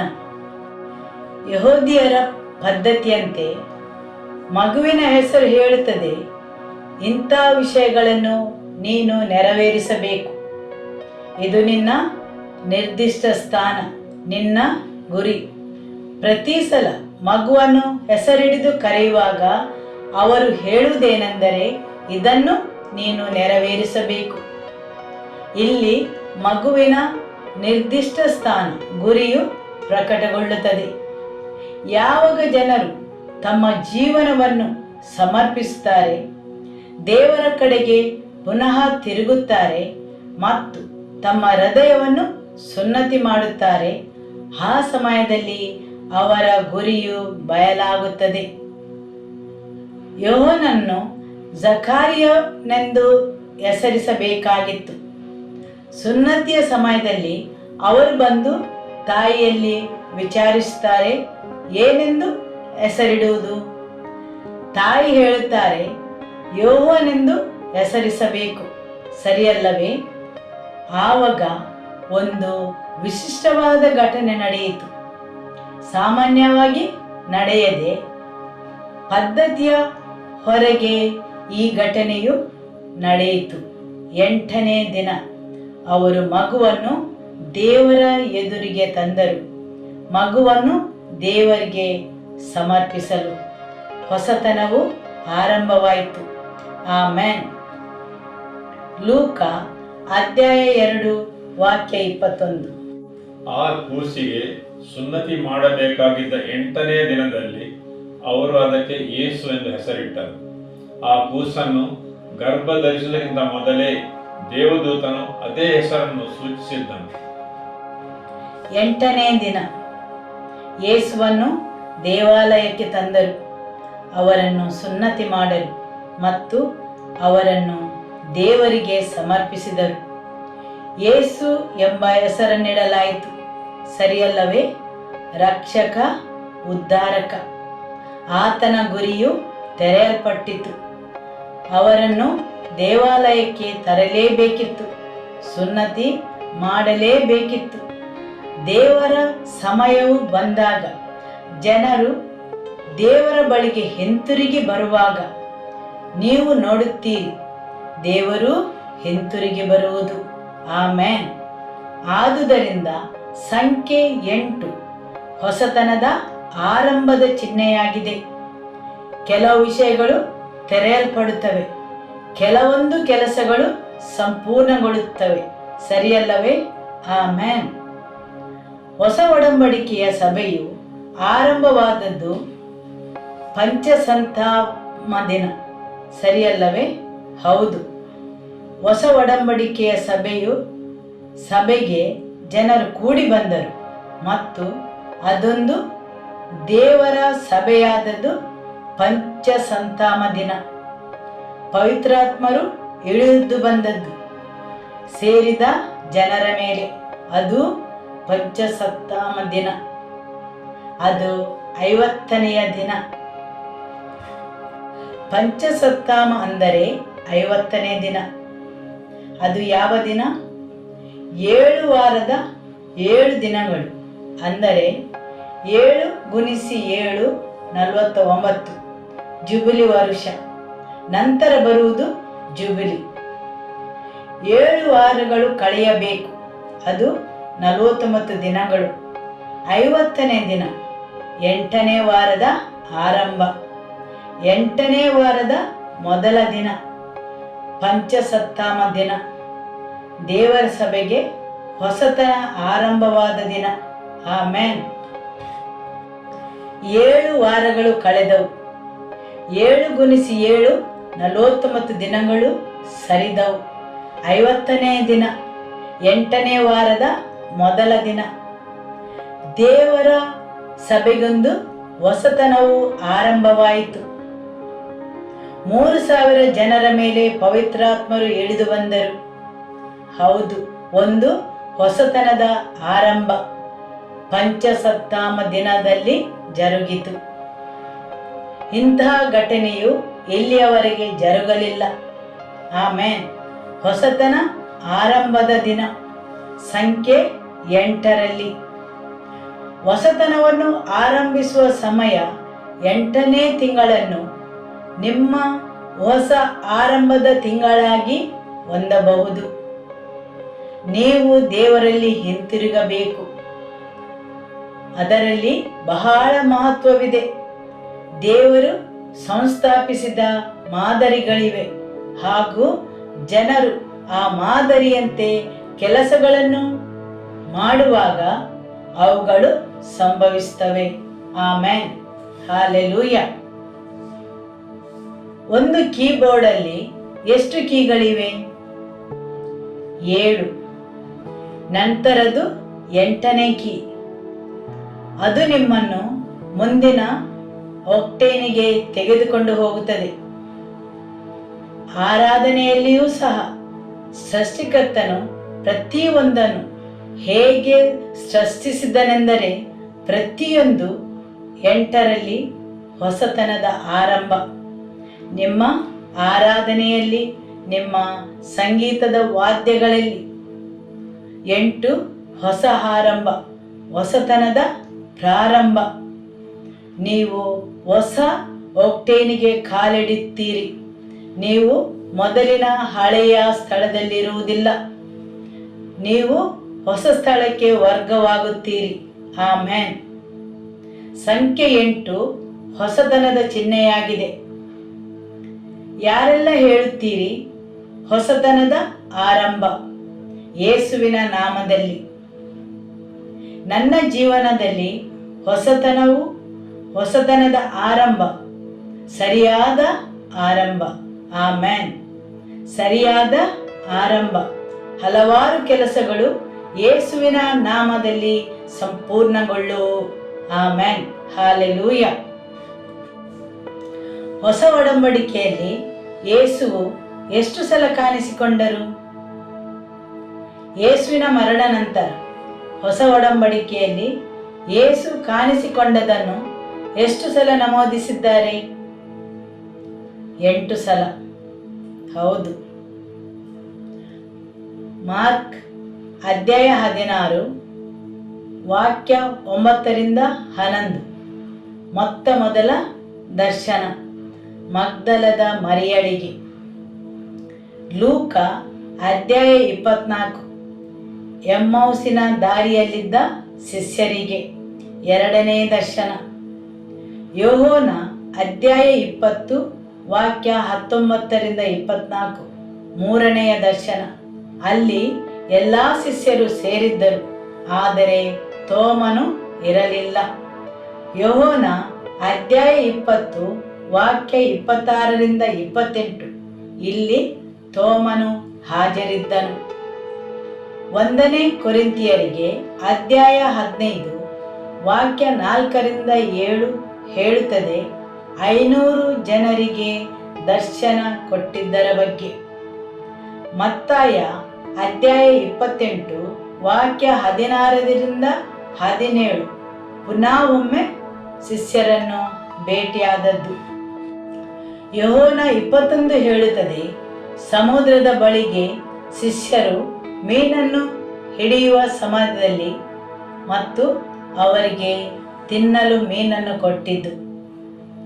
1 ಕೊರಿಂಥಿಯರಿಗೆ ಅಧ್ಯಾಯ 15 ವಾಕ್ಯ 5-7 ಹೇಳುತ್ತದೆ, ಯೇಸು ತನ್ನ ಮಲ ಸಹೋದರನನ್ನು ಭೇಟಿಯಾದ ಬಗ್ಗೆ.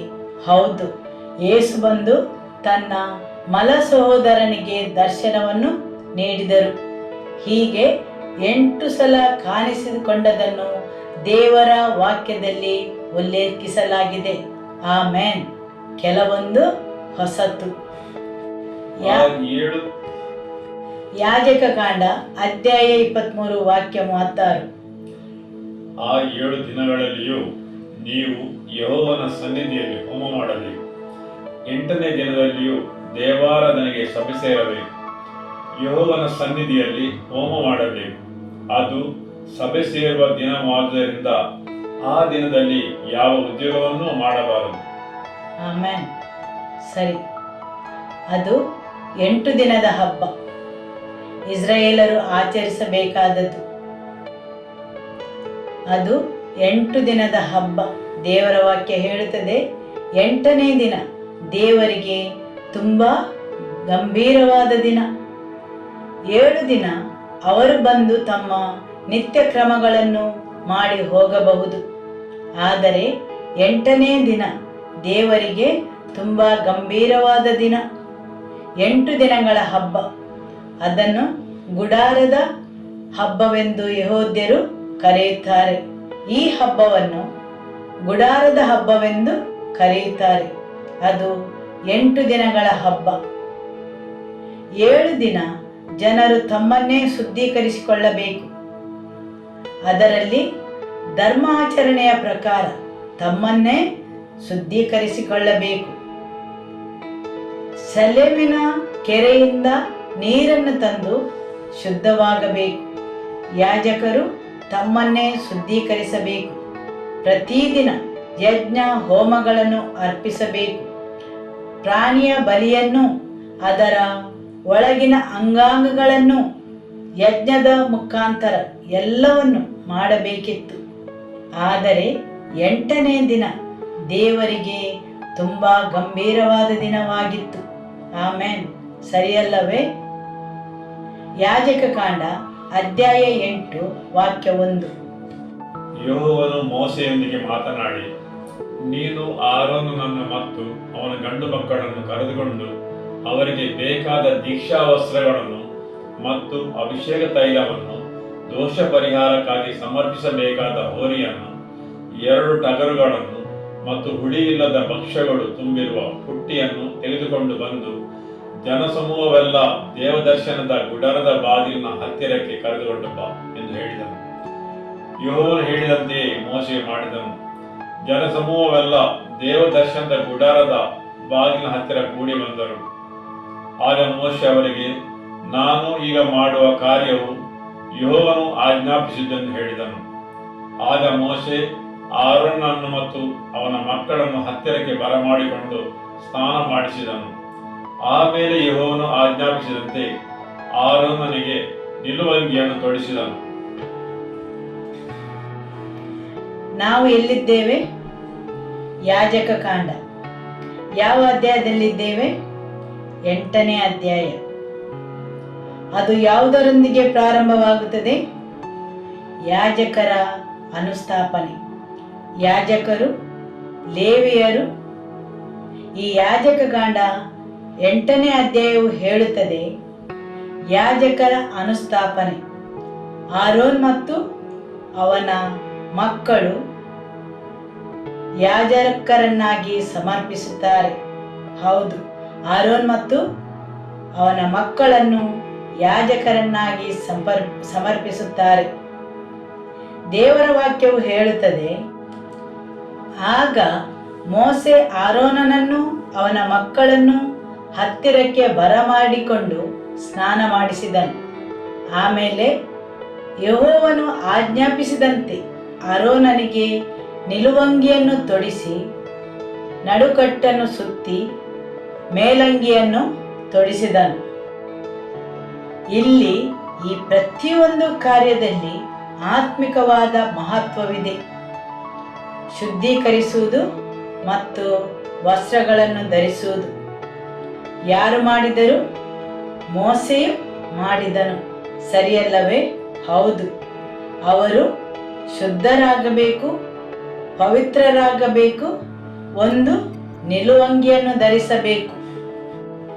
ಯೇಸುವಿನ ರಕ್ತದಿಂದ ಖರೀದಿಸಿದ ನೀತಿವಂತತನದ ನಿಲುವಂಗಿಯನ್ನು ನಮಗೆ ತೊಡಿಸಿದ್ದಾರೆ. ಆಮೆನ್. ಬನ್ನಿರಿ ವಾದಿಸುವ ಎಂದು ಯೆಹೋವನು ಅನ್ನುತ್ತಾನೆ. ನಿಮ್ಮ ಪಾಪಗಳು ಕಡು ಕೆಂಪಾಗಿದ್ದರೂ ಹಿಮದ ಹಾಗೆ ಬೆಳುಪಾಗುವು, ಕಿರಮಂಜಿ ಬಣ್ಣವಾಗಿದ್ದರೂ ಉಣ್ಣೆಯಂತೆ ಬೆಳ್ಳಗಾಗುವು. ನೀವು ಒಪ್ಪಿ ವಿಧೇಯರಾದರೆ ದೇಶದ ಮೇಲನ್ನು ಅನುಭವಿಸುವಿರಿ. ಯಾಜಕಕಾಂಡ ವಾಕ್ಯ 7ರಿಂದ. ಆಮೇಲೆ ಯೆಹೋವನು ಆಜ್ಞಾಪಿಸಿದಂತೆ ಆರೋನನಿಗೆ ನಿಲುವಂಗಿಯನ್ನು ತೊಡಿಸಿ, ನಡುಕಟ್ಟನ್ನು ಸುತ್ತಿ, ಮೇಲಂಗಿಯನ್ನು ತೊಡಿಸಿ, ಏಫೋದ್ ಕವಚವನ್ನು ಹಾಕಿಸಿ, ಕವಚದ ಮೇಲೆ ಸೊಗಸಾಗಿ ನೇಯ್ದ ನಡುಕಟ್ಟನ್ನು ಕಟ್ಟಿದನು. ಅದರಿಂದ ಕವಚವನ್ನು ಅವನಿಗೆ ಹೊದಿಸಿದನು. ಅವನು ಎದೆಯ ಮೇಲೆ ಪದಕವನ್ನು ಬಿಗಿದು ಆರೋನನಿಗೆ ಹಾಕಿ, ಅದರೊಳಗೆ ಊರೀಮ್ ಮತ್ತು ತುಮ್ಮೀಮ್ ಎಂಬ ವಸ್ತುಗಳನ್ನು ಇಟ್ಟನು. ಅವನ ತಲೆಗೆ ಪೇಟವನ್ನು ಇಟ್ಟು ಅದರ ಮುಂಭಾಗದಲ್ಲಿ ಬಂಗಾರದ ಪಟ್ಟಿಯನ್ನು ಕಟ್ಟಿದನು. ಅದೇ ಅವನಿಗೆ ಪರಿಶುದ್ಧವಾದ ಕಿರೀಟದಂತೆ ಇತ್ತು. ವಾಕ್ಯ 14ರಿಂದ. ಆನಂತರ ಅವನು ದೋಷ ಪರಿಹಾರಕ್ಕಾಗಿ ಹೋರಿಯನ್ನು ತರಿಸಿದನು. ಆಗ ಆರೋನನು ಮತ್ತು ಅವನ ಮಕ್ಕಳು ತಮ್ಮ ಕೈಗಳನ್ನು ಅದರ ತಲೆಯ ಮೇಲೆ ಇಟ್ಟರು.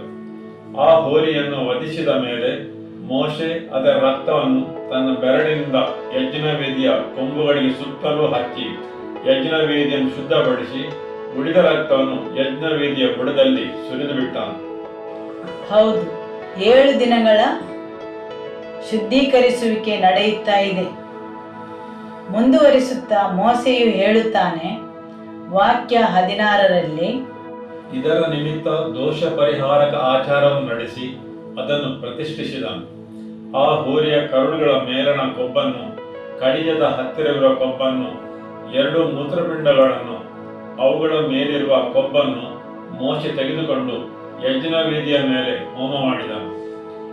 ಯೆಹೋವನು ಆಜ್ಞಾಪಿಸಿದಂತೆ ಅದರಲ್ಲಿ ಉಳಿದದನ್ನೆಲ್ಲ, ಅಂದರೆ ಅದರ ಚರ್ಮವನ್ನು, ಮಾಂಸವನ್ನು ಮತ್ತು ಕಲ್ಮಶವನ್ನು ಪಾಳೆಯದ ಹೊರಗೆ ತೆಗೆದುಕೊಂಡು ಹೋಗಿ ಬೆಂಕಿಯಿಂದ ಸುಡಿಸಿಬಿಟ್ಟನು. 7 ದಿನವೂ ಯೆಹೂದ್ಯರ ಧರ್ಮಾಚರಣೆಯ ಪ್ರಕಾರ ಶುದ್ಧೀಕರಣ ನಡೆಯುತ್ತಾ ಇದೆ. ವಾಕ್ಯ 31ರಿಂದ. ಮೋಶೆ ಆರೋನನಿಗೂ ಮತ್ತು ಅವನ ಮಕ್ಕಳಿಗೂ, ಮಾಂಸವನ್ನು ನೀವು ದೇವದರ್ಶನದ ಗುಡಾರದ ಬಾಗಿಲಿನ ಹತ್ತಿರ ಬೇಯಿಸಿ ಅದನ್ನು ಮತ್ತು ಪಟ್ಟಾಭಿಷೇಕದ ಪುಟ್ಟಿಯಲ್ಲಿ ಇಟ್ಟಿರುವ ಭಕ್ಷ್ಯಗಳನ್ನು ಅಲ್ಲೇ ಊಟ ಮಾಡಬೇಕು. ಆರೋನನು ಅವನ ಮಕ್ಕಳು ಅದನ್ನು ತಿನ್ನಬೇಕು ಎಂಬುದೇ ನನಗಾದ ಅಪ್ಪಣೆ. ಆ ಮಾಂಸದಲ್ಲಿಯೂ ಭಕ್ಷ್ಯಗಳಲ್ಲಿಯೂ ಉಳಿದುದನ್ನು ನೀವು ಬೆಂಕಿಯಿಂದ ಸುಟ್ಟು ಬಿಡಬೇಕು. ಇದಲ್ಲದೆ ಈ ನಿಮ್ಮ ಯಾಜಕೋದ್ಯೋಗದ ದೀಕ್ಷೆಯು ಪೂರೈಸುವುದಕ್ಕೆ 7 ದಿನಗಳು ಆಗುವುದರಿಂದ ನೀವು ದೇವದರ್ಶನದ ಗುಡಾರದ ಬಾಗಿಲಿನ ಆಚೆಗೆ ಹೋಗಬಾರದು. ಹೌದು, ದೇವದರ್ಶನದ ಗುಡಾರದಲ್ಲಿ ಅವರು 7 ದಿವಸವಿರಬೇಕು ಮತ್ತು ಅವರನ್ನೇ ಅರ್ಪಿಸಬೇಕು. ಹಿಂತಿರುಗುವ ಸಮಯ 7 ದಿವಸ ಅವರನ್ನೇ ಶುದ್ಧೀಕರಿಸಿ ಪವಿತ್ರಗೊಳಿಸಬೇಕು ದೇವರ ದರ್ಶನದ ಗುಡಾರದಲ್ಲಿ. ದೇವರ ವಾಕ್ಯ ಮುಂದುವರಿಸಿ ಹೇಳುತ್ತದೆ, ನಿಮ್ಮ ದೋಷ ಪರಿಹಾರಕ್ಕಾಗಿ ಈ ಹೊತ್ತು ಏನೇನು ನಡೆಯಿತೋ ಅದನ್ನು 7 ದಿನವೂ ನಡೆಸಬೇಕೆಂದು ಯೆಹೋವನು ಆಜ್ಞಾಪಿಸಿದ್ದಾನೆ. ಆದುದರಿಂದ ನೀವು ಯೆಹೋವನ ಆಜ್ಞೆಯ ಮೇರೆಗೆ 7 ದಿನವೂ ಹಗಲಿರುಳು ದೇವದರ್ಶನ ಗುಡಾರದ ಬಾಗಿಲಿನ ಹತ್ತಿರ ಇರಬೇಕು, ಇಲ್ಲದಿದ್ದರೆ ಸಾಯುವಿರಿ. ಹೀಗೇ ನನಗೆ ಅಪ್ಪಣೆಯಾಗಿದೆ ಎಂದು ಹೇಳಿದನು. ಯೆಹೋವನು ಮೋಶೆಯ ಮೂಲಕವಾಗಿ ಆಜ್ಞಾಪಿಸಿದಂತೆ ಆರೋನನು ಮತ್ತು ಅವನ ಮಕ್ಕಳು ಅನುಸರಿಸಿ ನಡೆದರು. 8ನೇ ದಿನದಲ್ಲಿ ಮೋಶೆ ಆರೋನನನ್ನು, ಅವನ ಮಕ್ಕಳನ್ನು ಮತ್ತು ಇಸ್ರಾಯೇಲರ ಹಿರಿಯರನ್ನು ಕರೆದನು. ಯಾವ ದಿನ? 8ನೆಯ ದಿನ. 7 ದಿನ ಅವರು ಧರ್ಮಾಚರಣೆಯಂತೆ ಶುದ್ಧೀಕರಿಸಿ ದೇವದರ್ಶನದ ಗುಡಾರದ ಬಳಿ ಇರಬೇಕು. ಅವರು ದೇವದರ್ಶನದ ಗುಡಾರವನ್ನು ಬಿಟ್ಟು ಹೋಗಬಾರದು. ಒಂದು ವೇಳೆ ಬಿಟ್ಟು ಹೋದರೆ ಅವರು ಸಾಯುತ್ತಾರೆ. ಅವರು ಅಲ್ಲಿಂದ 7 ದಿನ ಹೊರಗೆ ಹೋಗುವಂತಿಲ್ಲ. ಅವರು ದೇವದರ್ಶನದ ಗುಡಾರದಲ್ಲೇ ಇರಬೇಕು. ದೇವರು ಹೇಳಿದ್ದಾದರೆ ಅವರು ಸಾಯುತ್ತಾರೆಂದು ಖಂಡಿತವಾಗಿಯೂ ಅವರು ಸಾಯುತ್ತಾರೆ. ಹಾಗೂ ಮಹಾಯಾಜಕನು ರಕ್ತವನ್ನು ಅರ್ಪಿಸಲು ಹೋಗುವಾಗ ಕಾಲಿಗೆ ಹಗ್ಗವನ್ನು ಕಟ್ಟಿ ಹೋಗಬೇಕಿತ್ತು. ಆದುದರಿಂದ ಅವನು ಸರಿಯಾದ ರೀತಿಯಲ್ಲಿ ತನ್ನನ್ನೇ ಶುದ್ಧೀಕರಿಸಿ ಪವಿತ್ರಗೊಳ್ಳಬೇಕಿತ್ತು. ಯಾಕೆಂದರೆ ಇಂಥ ಘಟನೆಗಳನ್ನು ಅವರು ನೋಡಿದ್ದಾರೆ ಮತ್ತು ಅವರಲ್ಲಿ ದೇವರ ಭಯವಿತ್ತು. ಸರಿಯಲ್ಲವೇ? 8ನೇ ದಿನ ಯಾಜಕರ ಸೇವೆಯು ಆರಂಭವಾಯಿತು. ಆಮೇನ್. ಯಾಜಕ ಕಾಂಡ ಅಧ್ಯಾಯ 9 ವಾಕ್ಯ 4ರಿಂದ. ಕುರಿಯನ್ನು ಸಮಾಧಾನ ಯಜ್ಞಕ್ಕಾಗಿ, ಒಂದು ಹೋರಿಯನ್ನು, ಟಗರನ್ನು, ಧಾನ್ಯ ನೈವೇದ್ಯಕ್ಕಾಗಿ ಎಣ್ಣೆ ಮಿಶ್ರವಾದ ಪದಾರ್ಥವನ್ನು ತೆಗೆದುಕೊಂಡು ಯೆಹೋವನ ಮುಂದೆ ಬರಬೇಕೆಂದು ಆಜ್ಞಾಪಿಸಿದನು. ಮೋಶೆ ಆಜ್ಞಾಪಿಸಿದ ಮೇರೆಗೆ ಅವರು ಅವುಗಳನ್ನೆಲ್ಲ ದೇವದರ್ಶನ ಗುಡಾರದ ಹತ್ತಿರಕ್ಕೆ ತಂದರು. ಇಲ್ಲಿ ಮೋಶೆ ಏನು ಹೇಳುತ್ತಾರೆ? ದೋಷ ಪರಿಹಾರಕ್ಕಾಗಿ ಮತ್ತು ಸರ್ವಾಂಗ ಹೋಮಕ್ಕಾಗಿ ಬಲಿಯನ್ನು ತನ್ನಿರಿ, ಏಕೆಂದರೆ ಈ ಹೊತ್ತು ಯೆಹೋವನು ಪ್ರತ್ಯಕ್ಷನಾಗುತ್ತಾನೆಂದು. ಇವತ್ತು 8ನೇ ದಿನ ದೇವರು ನಿಮಗೆ ಪ್ರತ್ಯಕ್ಷರಾಗುತ್ತಾರೆ. ಆಮೇನ್. ದೇವರ ದರ್ಶನದ ಸಮಯ. ಅವರ ಜೀವನದಲ್ಲಿ ಹೊಸತನದ ಆರಂಭ. ಆರೋನ ಮತ್ತು ಅವನ ಮಕ್ಕಳು ದೇವರನ್ನು ಭೇಟಿಯಾಗುತ್ತಾರೆ. ಆಮೇನ್. ವಾಕ್ಯ 5ರಿಂದ. ಮೋಶೆ ಆಜ್ಞಾಪಿಸಿದ ಮೇರೆಗೆ ಅವರು ಅವುಗಳನ್ನೆಲ್ಲ ದೇವದರ್ಶನ ಗುಡಾರದ ಹತ್ತಿರಕ್ಕೆ ತಂದರು. ಸರ್ವ ಸಮೂಹದವರೆಲ್ಲರೂ ಹತ್ತಿರಕ್ಕೆ ಬಂದು ಯೆಹೋವನ ಸನ್ನಿಧಿಯಲ್ಲಿ ನಿಂತರು. ಆಗ ಮೋಶೆ ಅವರಿಗೆ, ನೀವು ಏನು ಮಾಡಬೇಕೆಂದು ಯೆಹೋವನು ಆಜ್ಞಾಪಿಸಿದ್ದು ಇದೆ, ಅದರಂತೆ ನಡೆದರೆ ಯೆಹೋವನ ಮಹಿಮೆ ನಿಮಗೆ ಪ್ರತ್ಯಕ್ಷವಾಗುವುದೆಂದು ಹೇಳಿದನು. ಆಮೆನ್. ಯೆಹೋವನ ಮಹಿಮೆ ನಿಮಗೆ ಪ್ರತ್ಯಕ್ಷವಾಗುವ ದಿನ 8ನೇ ದಿನ. ದೇವರು ಮಹಿಮೆಯಿಂದ ಪ್ರತ್ಯಕ್ಷರಾಗುತ್ತಾರೆ. ಹೊಸ ಆರಂಭ. 8ನೇ ವಾರ ಪವಿತ್ರಾತ್ಮರು ಜನರ ಮೇಲೆ ಇಳಿದರು. 8ನೇ ದಿನ ಮನುಷ್ಯನಿಗೆ ಈ ಭೂಮಿಯನ್ನು ವಹಿಸಿಕೊಡಲಾಯಿತು. ಈ ಭೂಮಿಯನ್ನು ನ್ಯಾಯ ತೀರ್ಪಿಗೆ ಒಳಪಡಿಸಿದ ಮೇಲೆ ಪಂಚಸಪ್ತಾಮ ದಿನ 8ನೇ ವಾರದ ಮೊದಲ ದಿನ ಪವಿತ್ರಾತ್ಮನು ಜನರ ಮೇಲೆ ಇಳಿದು ಬಂದನು. 8ನೇ ದಿನ ಗಂಡು ಮಗುವನ್ನು ಹಾಗೂ ಪ್ರಾಣಿಯಲ್ಲಿಯೂ ಸಹ ಅವುಗಳ ಕರುಗಳನ್ನು ದೇವರಿಗೆ ಸಮರ್ಪಿಸಬೇಕಿತ್ತು. ದೇವರ ಭೇಟಿಯ ಸಮಯ, ಪವಿತ್ರೀಕರಿಸುವ ಸಮಯ. 8 ದೇವರ ಭೇಟಿಯ ಸಮಯ, ಹೊಸತನದ ಆರಂಭದ ಸಮಯ. ಆಮೇನ್. 8ನೇ ತಿಂಗಳಲ್ಲಿ ಸೊಲೊಮೋನನು ದೇವಾಲಯವನ್ನು ಕಟ್ಟಿ ಪೂರ್ಣಗೊಳಿಸಿದ. 8ನೇ ತಿಂಗಳಲ್ಲಿ ಜಕರಿಯನು ದೇವರ ದರ್ಶನವನ್ನು ಪಡೆದನು. 70 ವರ್ಷ ದೇವರು ಮಾತಾಡಲಿಲ್ಲ. ಆದರೆ ಹಠಾತ್ತಾಗಿ 8ನೇ ತಿಂಗಳಲ್ಲಿ ದೇವರು ಹೇಳಿದರು, ನನ್ನ ಕಡೆಗೆ ಪುನಃ ತಿರುಗಿಕೊಳ್ಳಿರಿ. ಆಮೆನ್. ಯಾಜಕಕಾಂಡ ಅಧ್ಯಾಯ 9 ವಾಕ್ಯ 23-24. ತರುವಾಯ ಮೋಶೆ ಮತ್ತು ಆರೋನನು ದೇವದರ್ಶನದ ಗುಡಾರದೊಳಗೆ ಹೋದರು. ಅವರು ಅಲ್ಲಿಂದ ಹೊರಗೆ ಬಂದಾಗ ಜನರನ್ನು ಆಶೀರ್ವದಿಸಿದರು. ಆಗ ಯೆಹೋವನ ಮಹಿಮೆಯು ಜನರೆಲ್ಲರಿಗೆ ಪ್ರತ್ಯಕ್ಷವಾಯಿತು. ಯೆಹೋವನ ಸನ್ನಿಧಿಯಿಂದ ಬೆಂಕಿ ಹೊರಟು ಯಜ್ಞವೇದಿಯ ಮೇಲಿದ್ದ ಸರ್ವಾಂಗ ಹೋಮ ದ್ರವ್ಯವನ್ನು ಮತ್ತು ಕೊಬ್ಬನ್ನು ದಹಿಸಿಬಿಟ್ಟಿತು.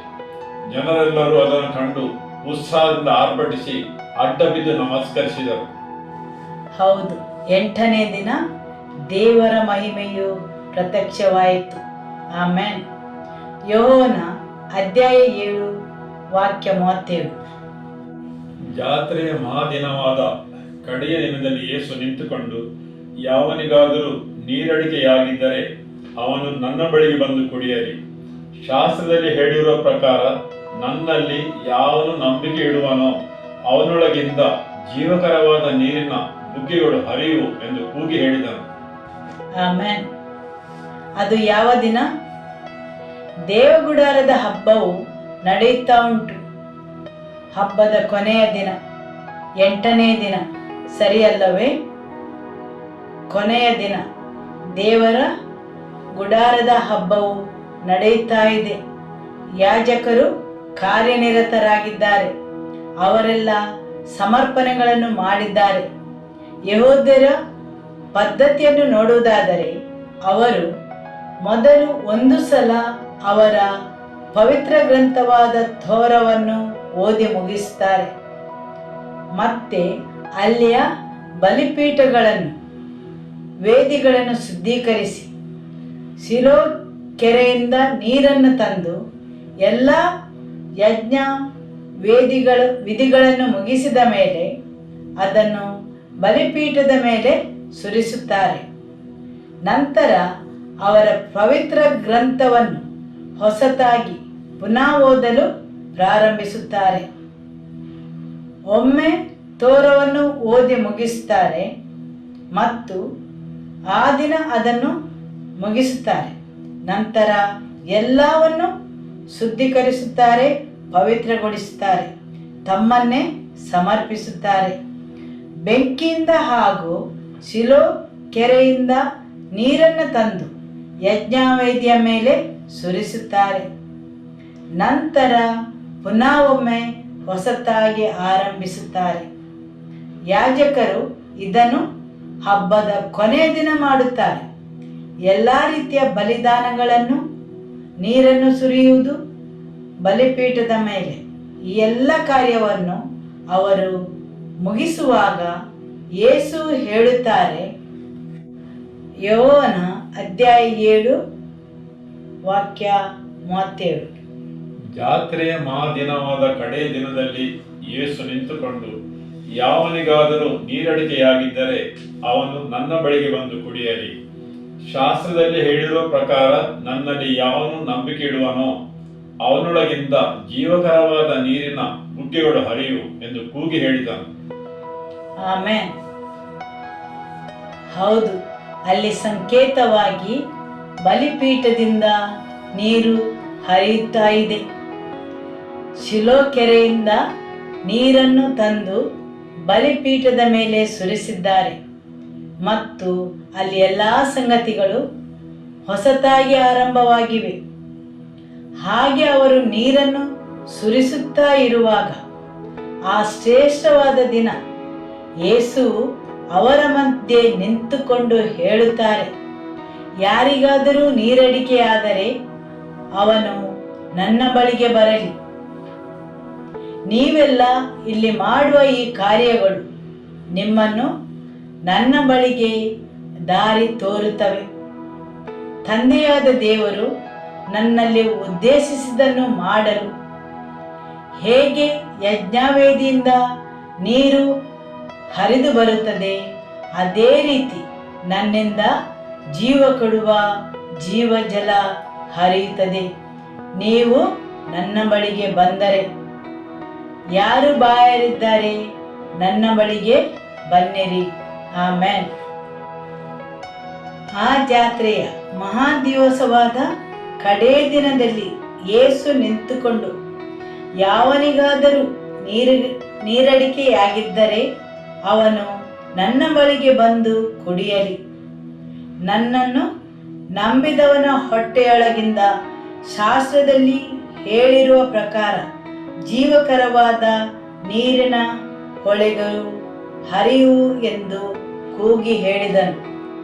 ಹಬ್ಬದ ಕೊನೆಯ ದಿನ, 8ನೆಯ ದಿನ, ದೇವಗುಡಾರದ ಹಬ್ಬದ ದಿನ, ಯೇಸುವು ನಿಂತುಕೊಂಡು ಹೇಳಿದರು, ಇದೆಲ್ಲವೂ ನಿಮ್ಮನ್ನು ನನ್ನ ಕಡೆಗೆ ದಾರಿಯನ್ನು ತೋರಿಸುತ್ತದೆ, ಸರಿಯಲ್ಲವೇ? ಆಮೆನ್. ದೇವರ ವಾಕ್ಯದಲ್ಲಿ ಹೇಳಿರುವ ಪ್ರಕಾರ ನಿಮಗೆ ಬೇಕಾದ ರೀತಿಯಲ್ಲಿ ಅಲ್ಲ, ನಾವು ಹೋದ ವಾರ ಹೇಳಿದ ಹಾಗೆ ಬಹಳ ಯೇಸು ಇದ್ದಾರೆ. ಜನರನ್ನು ಯೇಸುವನ್ನು ಅನೇಕ ರೀತಿಯಲ್ಲಿ ಆರಾಧಿಸುತ್ತಾರೆ. ದೇವರ ವಾಕ್ಯದ ಪ್ರಕಾರ ಯಾರು ನನ್ನನ್ನು ನಂಬುತ್ತಾರೋ, ಇದನ್ನು ದೇವರ ವಾಕ್ಯದಲ್ಲಿ ಬರೆದಿದೆ, ಯಾರು ನನ್ನ ಬಳಿಗೆ ಬರುತ್ತಾರೆ, ನನ್ನನ್ನು ಹುಡುಕುತ್ತಾರೆ ಮತ್ತು ಅವರು ಹೇಳುತ್ತಾರೆ, ಅವರ ಹೊಟ್ಟೆಯಿಂದ ಜೀವಕರವಾದ ನೀರಿನ ಹೊಳೆಯು ಹರಿಯುವುದು. ಆಮೆನ್.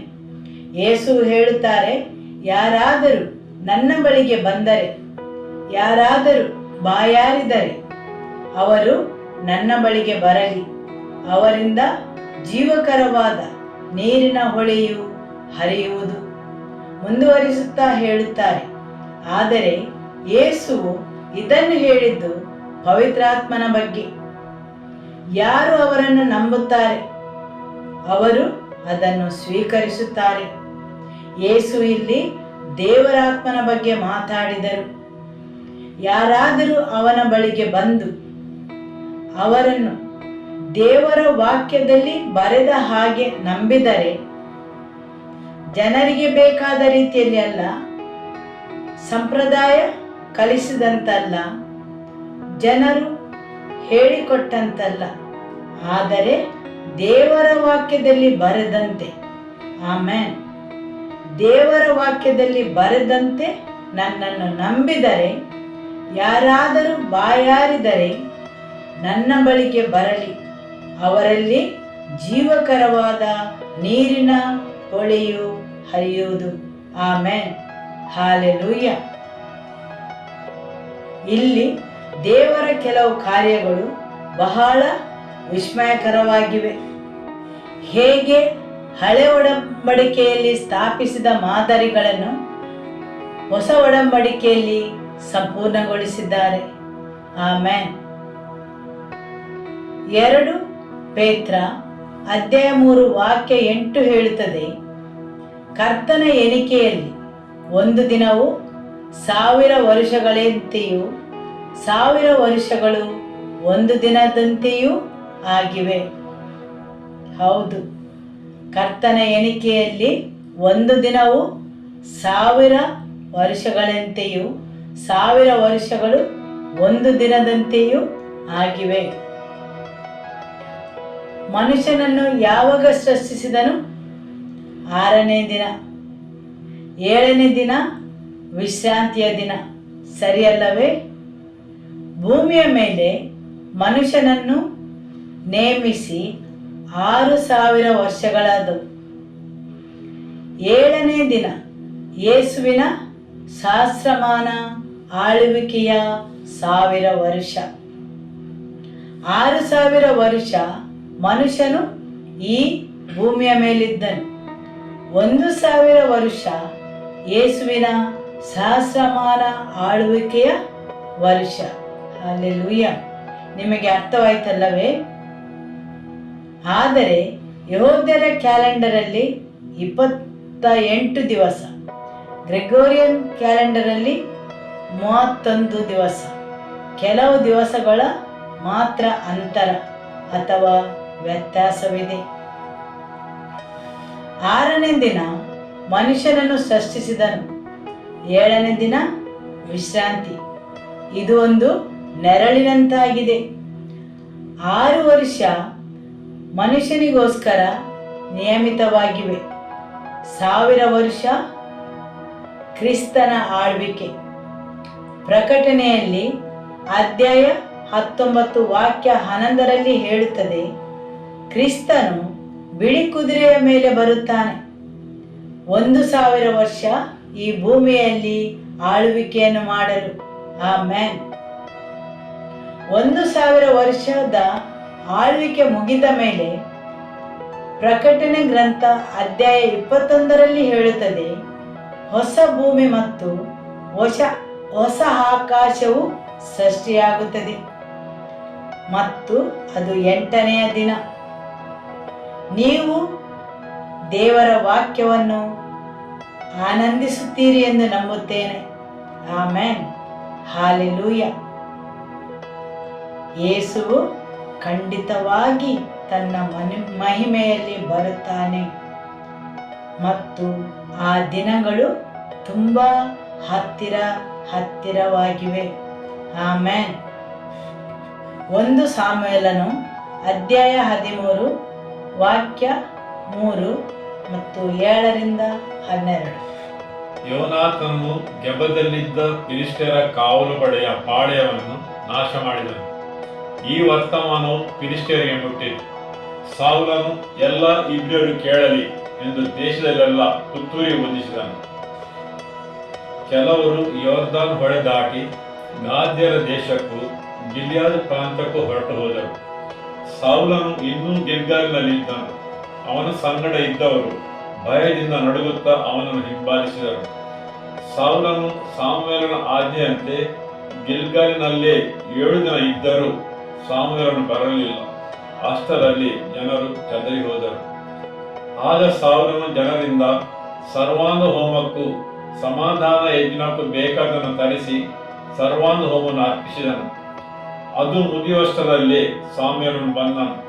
ಸೌಲನು ಅವನನ್ನು ಬಂಧಿಸುವುದಕ್ಕೋಸ್ಕರ ಎದುರಿಗೆ ಹೋಗಲು ಸಾಮುವೇಲನು ಅವನನ್ನು, ಇದೇನು ನೀನು ಮಾಡಿದ್ದು ಎಂದು ಕೇಳಲು ಅವನು, ಜನರು ಚದರಿ ಹೋಗುವುದನ್ನು, ನೀನು ನಿಯಮಿತ ಕಾಲದಲ್ಲಿ ಬಾರದಿರುವುದನ್ನು, ಫಿಲಿಷ್ಟಿಯರು ಮಿಕ್ಮಾಷಿನಲ್ಲಿ ನಮಗೆ ವಿರೋಧವಾಗಿ ಕೂಡಿಕೊಂಡಿರುವುದನ್ನು ನೋಡಿದನು. ಆಗ ನಾನು, ಫಿಲಿಷ್ಟಿಯರು ಗಿಲ್ಗಾಲಿನಲ್ಲಿರುವ ನನ್ನ ಬಳಿಗೆ ಬಂದು ನನ್ನ ಮೇಲೆ ಬಿದ್ದಾರು, ನಾನು ಯೆಹೋವನ ದಯೆಯನ್ನು ಬೇಡಿಕೊಳ್ಳಿಲ್ಲ ಎಂದು ಭಯಪಟ್ಟು ಸರ್ವಾಂಗ ಹೋಮ ಸಮಾಪಿಸುವುದಕ್ಕೆ ಮುಂದಾದೆನು ಅಂದನು. ಪ್ರವಾದಿ ಸಾಮುವೇಲನು ಹೇಳಿದನು, ನಾನು ಬರುತ್ತೇನೆ, ನನಗಾಗಿ ಕಾಯಿರಿ.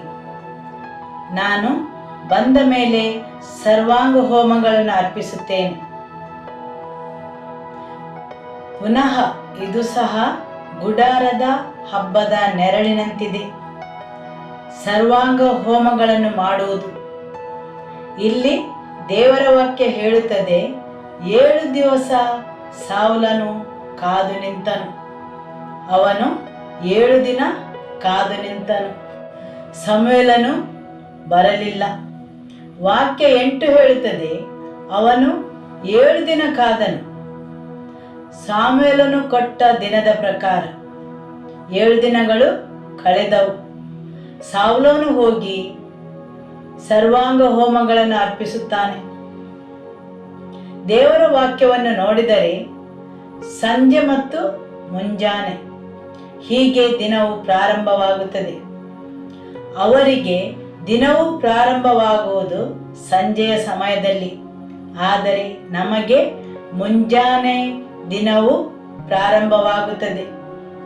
ಆದಿಕಾಂಡವನ್ನು ನೀವು ಪೂರ್ತಿಯಾಗಿ ಓದಿದರೆ ಅಲ್ಲಿ ಹೇಳುತ್ತದೆ, ಸಂಜೆ ಮತ್ತು ಮುಂಜಾನೆ ಮೊದಲ ದಿನ, ಸಂಜೆ ಮತ್ತು ಮುಂಜಾನೆ 2ನೆಯ ದಿನ. ಸೌಲನು ಬಲಿದಾನವನ್ನು ಅರ್ಪಿಸಿ ಮುಗಿಸಿದ ತಕ್ಷಣ ಸಮುವೇಲನು ಬಂದನು. ಸೌಲನು ಹೇಳುತ್ತಾನೆ, ನಾನು ಒತ್ತಾಯಪೂರ್ವಕವಾಗಿ ಮಾಡಬೇಕಾಯಿತು. ಜನರು ನನ್ನನ್ನು ಬಿಟ್ಟು ಹೋಗಬಹುದೆಂದು ಹೆದರಿದೆನು. ಯಾವಾಗಲೂ ಸ್ವಾಭಾವಿಕ ಮನುಷ್ಯನು ದೇವರ ಸಮಯಕ್ಕೆ ಕಾಯಲು ಕಷ್ಟಪಡುತ್ತಾನೆ. ಯಾಜಕರು 7 ದಿನ ದೇವ ದರ್ಶನದ ಗುಡಾರದಲ್ಲಿ ನಿಲ್ಲಬೇಕಾಯಿತು. 8ನೇ ದಿನವು ದೇವರ ಮಹಿಮೆಯನ್ನು ಪ್ರತ್ಯಕ್ಷಿಸುವ ದಿನವಾಗಿತ್ತು.